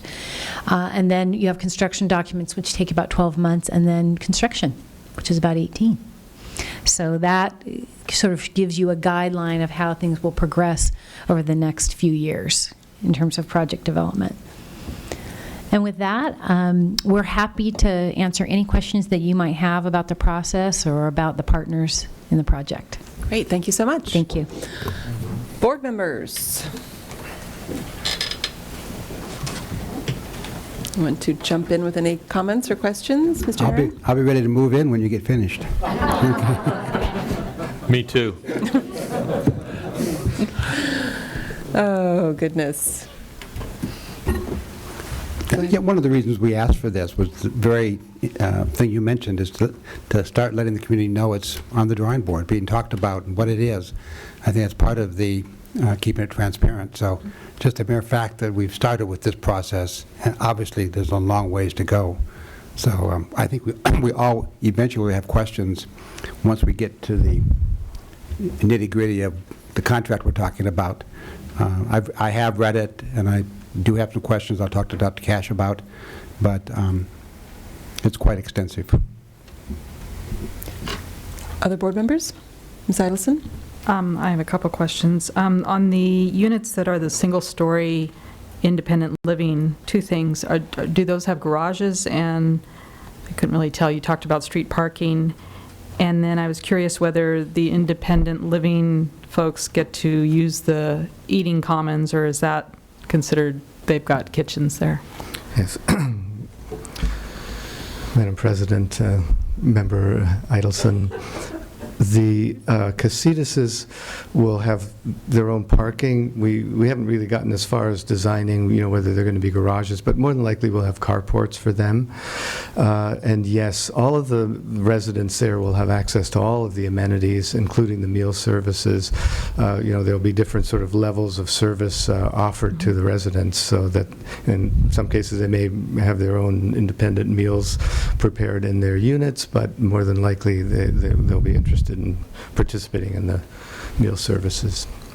Okay, and then I have one other further question for you also, and this comes from a community letter I got. I just curious, it was asked whether there's digital software used in when you assemble the components of these units, or as far as this is detail, obviously, with how the architecture works, but do you use software in that? Or? Yeah, well, if I understand the question, you're asking about when we get into the level of construction documentation, preparing all the drawings needed to actually build the project. We do use, our firm uses advanced technology to actually create parametric building database, three-dimensional model. It's almost like we're building it in a virtual environment on the computer, and all the components are, developed and defined within that model as we go forward. All right, that's helpful. Yeah. Thank you. Ms. Timon? Thank you for the presentation. I didn't see it attached to our board agenda, so I'm just wondering if it hasn't been, so I was going to ask if we can get a copy of it so that we can attach it for the public. Absolutely. Thank you. But the question I have is about, I'm looking at this conceptual plan, and about the section 14, the classroom. Yes. And so what kind of space is that classroom? How many potential students would it hold? It looks small, I don't know. Those will all be things that'll come out in the wash, essentially, the negotiations that we'll have with over the entire agreement. And so is an additional part of the negotiation if our students would only be restricted to 14, or would they be able to, I don't know, use some of the 9s, the open spaces or something like that? Is that part of the negotiation? Absolutely. Okay. Yeah, and the intent is to really work with the district to make this work, and a very successful program. In the diagram there, we looked at, what might be sort of a typical classroom size of around 1,000 square feet, so you have enough room to actually have a full class there. But all of those things will evolve as we carry on, and we'll be reporting back to you where that's going as we move. Great, thank you. Dr. Paz? Well, you mentioned that there's about roughly 260,000 square feet, 265 units. What's the anticipated average size of the units? I know they're going to vary because some of the casitas would probably be bigger, but on average? Yeah, they will vary. We have some two-bedroom units as well. We'll have, a one-bedroom unit could range anywhere from a smaller size of 650 square feet, say, to maybe 750 square feet. Two bedrooms will typically be around 900 square feet, in that range. The casitas are a little bit bigger. They'll have a little bit more, they'll be a little more spacious. So there'll be a variety of different unit types available. Great. Thank you. Mr. Heron? You mentioned no nursing services. Can you amplify on that? Well, skilled nursing is a very specialized kind of services that depends on government funding, and it's just a complex model that we have not included in this particular. It's not really a service that Vintage Senior Living provides typically. They would, if they had that type of service on their campus, it would usually be another provider. It doesn't really generate a lot of income as well. And I think our understanding was to create a community that provides these basic levels of services in this continuing care, but at the same time generates the maximum profitability for ultimately to be shared in part with the district as well. So, but the memory units don't need any nursing services? Oh, they have nursing services, absolutely. They have. Okay. It's just the difference between that, memory care is a certain kind of condition that requires a very specific kind of service. But when you get into nursing care, typically a patient will be, bedridden in the kind of the final stages of life, basically. I'll just add a couple of things. One is that I've only been watching the project for 8 years, that property, and seeing so many problems with it. Obviously, the district has had issues with it. The county has had issues with it. I really see it as a community problem. That neighborhood has had the most issues with it. And, there's violence, there's environmental damage, there's trash. It's really been a difficult situation. And it was hard having the recession hit when the board was first looking at it and feeling like, we're sitting here with this real community problem for a long time. And so I'm thrilled that we're at this point where, this is the farthest the district has ever gotten in actually making progress in making this something that contributes meaningfully to the community. And so I'm thrilled that we're at this point. I'm nervous because I know the length of time that it will take you. And even in the best of scenarios, obviously, it's going to take a long time. And I feel like this is the group that can make it happen. And that was one of the reasons why I recommended that this group come forward. But it's still going to take time. So I'm worried about long-term financials. If there's another recession that hits in the middle of the process, how will that delay things? But I'm not going to, I'll cross that bridge when the Dow plunges. I'm excited about this, so I'm thrilled. But the other big piece, I think, for all of us is the curriculum piece and how wonderful it is to be thinking about student collaboration and having a group that's open-minded about ways that we can work with students and integrate students and have I think that's, as Vantage has said in particular, that it's ideal to have, multiple age levels on that site, even if it's just as a daily coming in, classwork, ways that seniors can work with students and help each other. And so I guess this is maybe a question for Dr. Cash.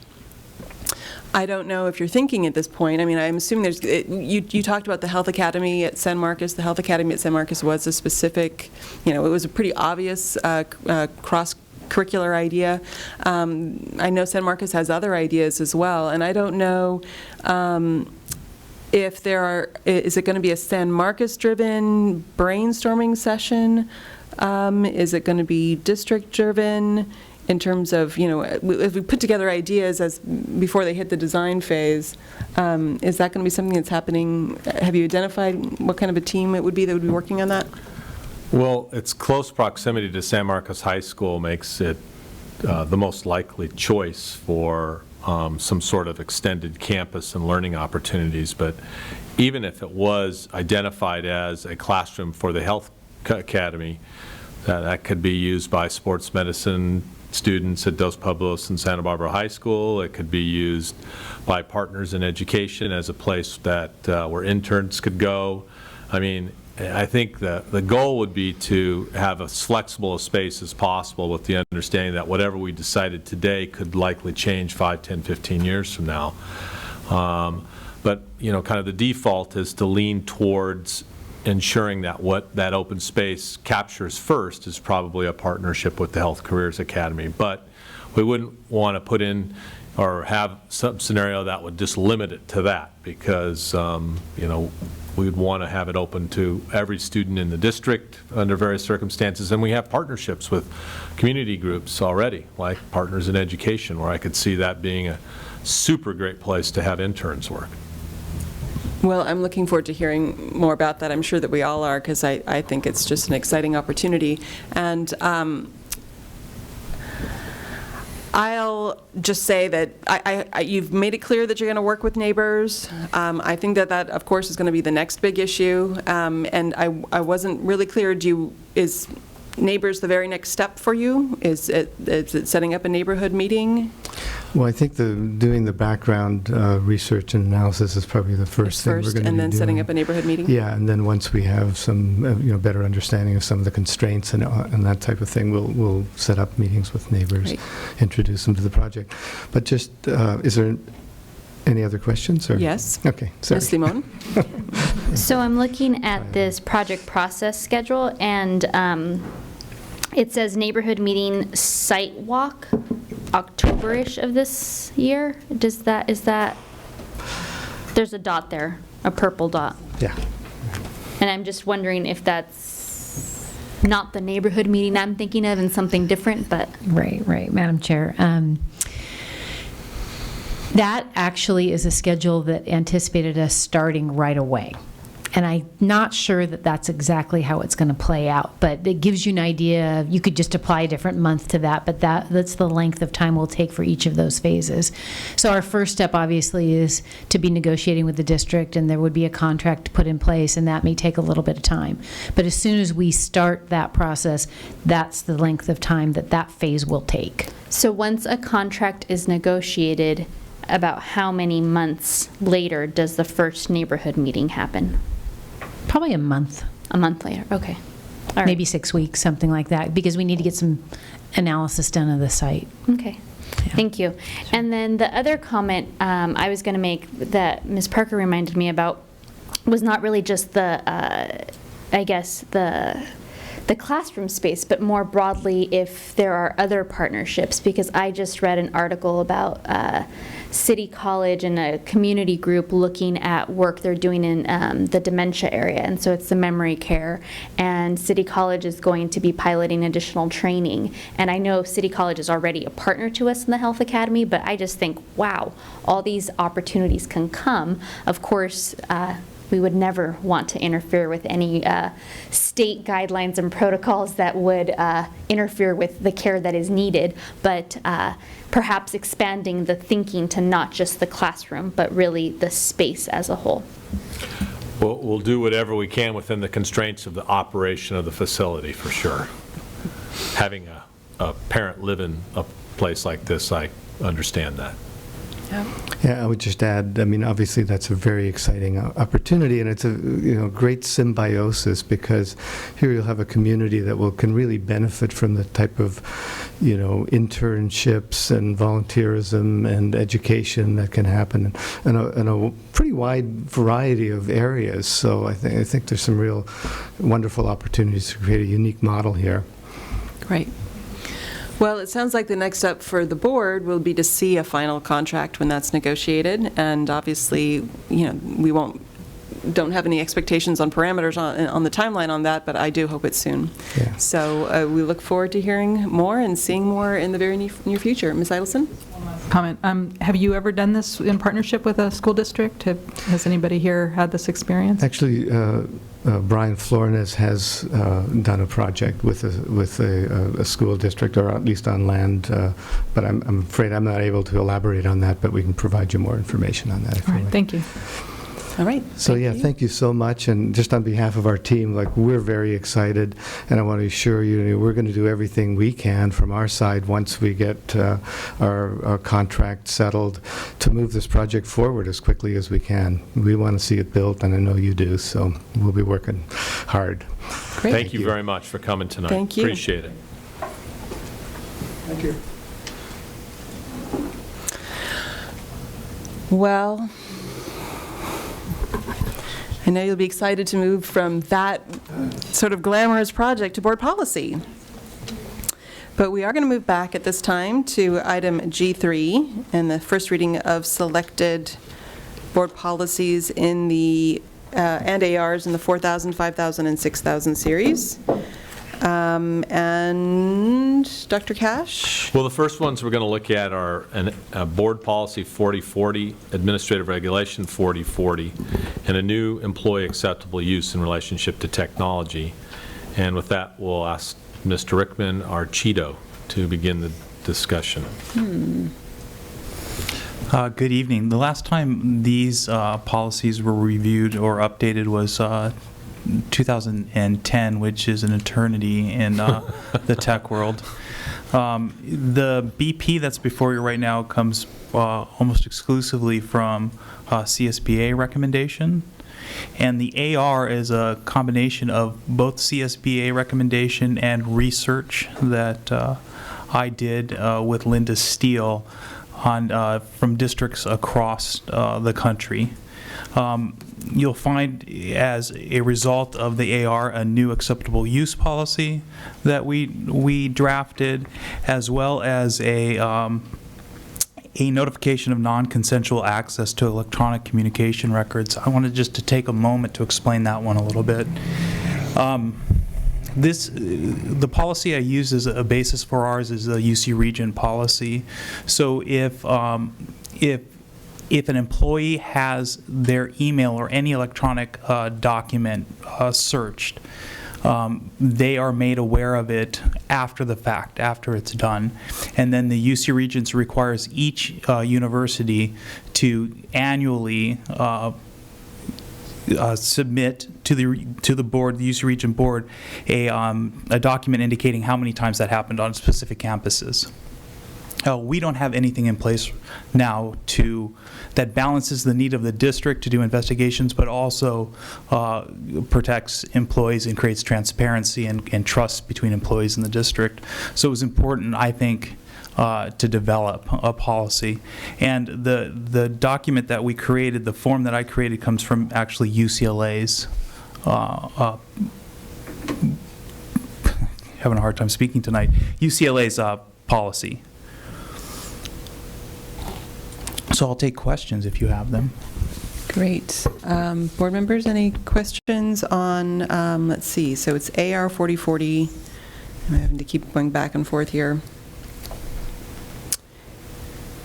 And it's very slow. BP 4040? Yes. And the two other... The acceptable use policy and the... And the notification. The notification of non-consensual access. Dr. Paz. Just a small suggestion. Yeah. So there's a couple, one that I could see that for abbreviations, if they could be spelled out. Okay. Specifically on page 1. BP or AR? Yeah. I'm looking at the AR. Okay. I'm taking them in order as we see them on the agenda. I apologize. Okay. Page 1 at the bottom, the last paragraph, ETS, spell Okay. it out.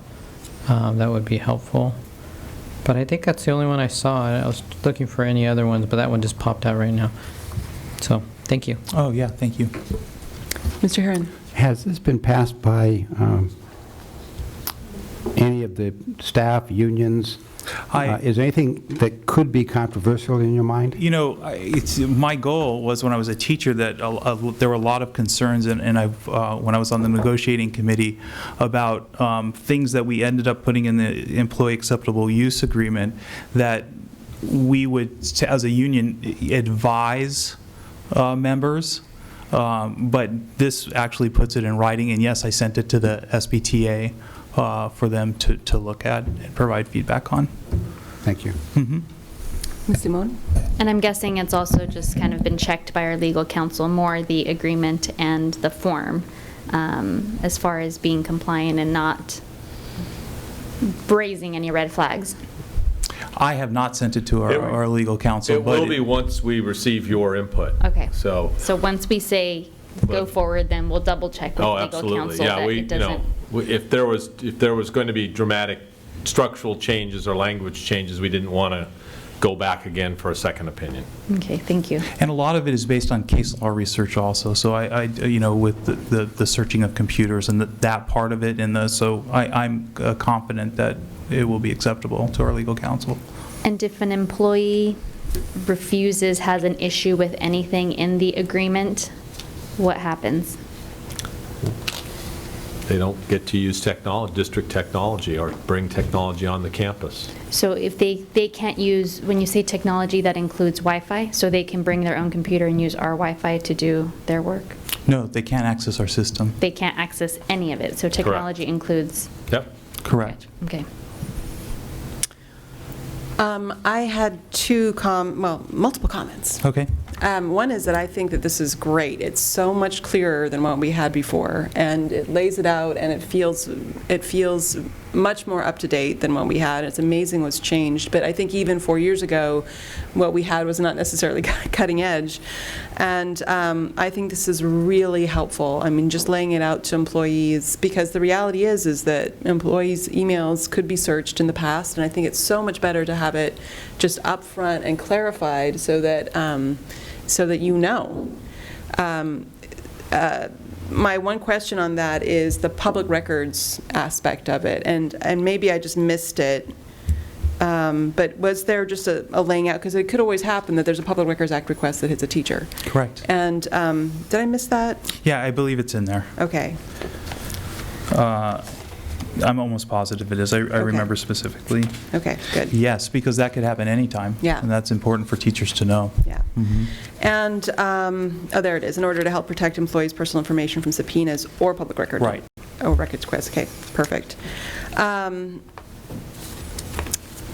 And then there was one piece where it says that any domain name used for district, school, or school-related websites must be owned by the district. Correct. And I know that I think particularly in the elementary district, but at other levels as well, there's been sort of a hodgepodge of getting together these websites. And so I don't know if that's already happened, that they've been transferred over to the district? Have they all? So it's a big job, like you said, it's a hodgepodge. We've been slowly doing that. One of the main concerns we have is there are times when people register domain names, put up a website, and say that they're acting in the interest of the district, and we have no control over those websites. Mm-hmm. And so it could be, a disgruntled employee that was running a website, let's say for the track team, and all of a sudden leaves and now wants to put disparaging remarks about the principal up on that website that all the parents know, the community knows, Presidio Sports is linked to. We really need to have control over those websites. So we are slowly doing that. The problem is finding the websites. So what has been happening is as they come up for renewal, we generally get requests for help with that, and that's when we grab them and we say thanks. It's a benefit to the sites because we will pay for them if we're taking them over. I mean, it's not a lot of money, but every little bit helps. Yeah.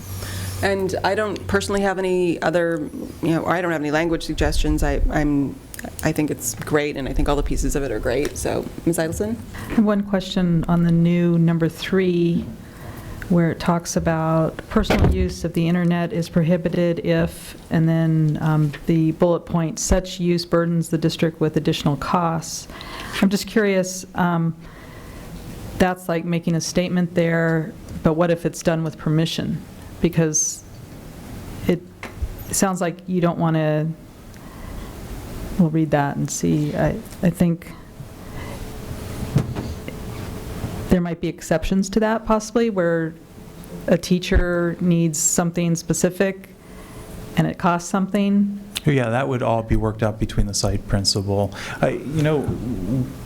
With this one, I think that it might be something where, it could be a time where a teacher wants to purchase something online, and we end up having to pay for it, even though we weren't aware that they were doing that, right. or the use of an excessive. This wouldn't happen to us, but in some districts, an excessive amount of bandwidth, or we could get fined sometimes if we're sending out spam. Mm-hmm. Sometimes a computer will get laced with or infected with spam. We'll send out thousands of spam messages. You get blacklisted, and then sometimes there's a cost to try to get off those lists. So there's all sorts of uses that could cause us to have to put out money. But you're saying there could be exceptions to this with permission? Oh, sure. But I don't really see that in this. But I think it's also important to know that it says personal use of the internet. So right. I think it's the... You think that covers it? Right, Okay. yeah, sorry, absolutely. This has to do with somebody, checking their own email or booking a flight or doing something, during their prep period. Right. Yeah. All right. Any other comments? Mr. Herron? I know some of the charter schools use our technology. Yes. How does this affect charter schools? That's a good question. That's a really good question, and I haven't thought about that. I guess I would answer that they fall under the rules of their charter, but they have a separate agreement with us, just like they have a facilities use agreement. They have an agreement with us to provide them internet service, and so this doesn't really impact them unless their use begins to impact us. Does that make sense? But that would be a discussion that we as the district would have with their board. That could be the excessive use of streaming services that we actually we can control most of that, so it's not going to be an issue. But let's say somebody on their staff has a computer that's infected, one of the sites has a computer that's infected, and they don't know, and they're actually using it hackers are using it to store pirated movies, let's say. That can happen. Those are things we would just notify the site about. And what's nice now is that we have such transparency into our network. Our ability to see things is so great now that I just don't see that being a problem. Any other input for Mr. Rickman? All right. Thank you very much. Thank you. And can this come forward to us on the consent agenda after it gets a legal review? All right. Thank you. That brings us... My only concern is if by chance there are requests for changes from teachers, or that it not come back on consent. So if between now and the next meeting there's suggested changes, I'd like to see it come back on an Of course, action. if it's anything significant, we'll bring it back for sure. Great. So that brings us back to the other sections. So we have a BP 5131.2 first up. And Mr. Tarina, I don't know if you want to talk about that. Sure, Madam President, board members. This is a CSBA change to our policy just in regards to the uniform complaint procedure. So there's actually a procedure that we've laid out last year. This is just telling our community that there is a procedure in regards to talking about bullying and reporting that to our district and to the site. And it looked like it was pretty much boilerplate CSBA language? Yes. Okay. The only concern that I had was on the page 3, I would have to work with Mr. Rickman in regards to if we did find a bullying that was happening on a network site or social media, that the request to that site and the privileges of that student being revoked and the material removed. I'm really not savvy to that process, and I would have to work with Mr. Rickman on how to achieve that. I'm hoping shortly to bring to the board we don't have a social media policy. Yeah, we need. So we're working on developing one, and I hope to have one to bring to the board shortly. Dr. Paz. Would that social media policy be twofold, students and then staff? Correct. Okay, thank you. And would it also include a curricular piece? It could, absolutely. All right. So it looks like we don't have any suggested changes for that one. And then it's 5145.3. There's a BP and AR on non-discrimination and harassment. So this is just holding up the non-discrimination laws that were previously in place, but specifically focusing on students who are asserting a different gender than their gender of birth. Just making sure that our schools and our sites and our programs do not discriminate against those students. And there was a lot more removal than addition in this particular one. Any suggested changes? All right, it looks like we can move on to BPAR 6173.1. and that is the education for foster youth. So this change is really focusing on a subgroup that the LCAP has created for our schools, and it's really looking at monitoring the education of foster youth, not only monitoring the progress, but actually showing how we are using the LCAP to fund, support the progress of those students in our district. We like the language out of CSBA on it. Okay. All right, that looks good. And if there's no objection from the board, those three can come forward on consent? Great. All right, thank you, Mr. Trina. We try to make your life hard. Okay, that brings us to H, returning to consent items, and we do not need to do that. Coming events, obviously the huge one tomorrow, and is there anything that we missed at from the beginning of the meeting that's coming up? Nope. And then future agenda items? And if there's no objection, then we're going to meet again. Our next meeting is September 9th, and I will adjourn this meeting.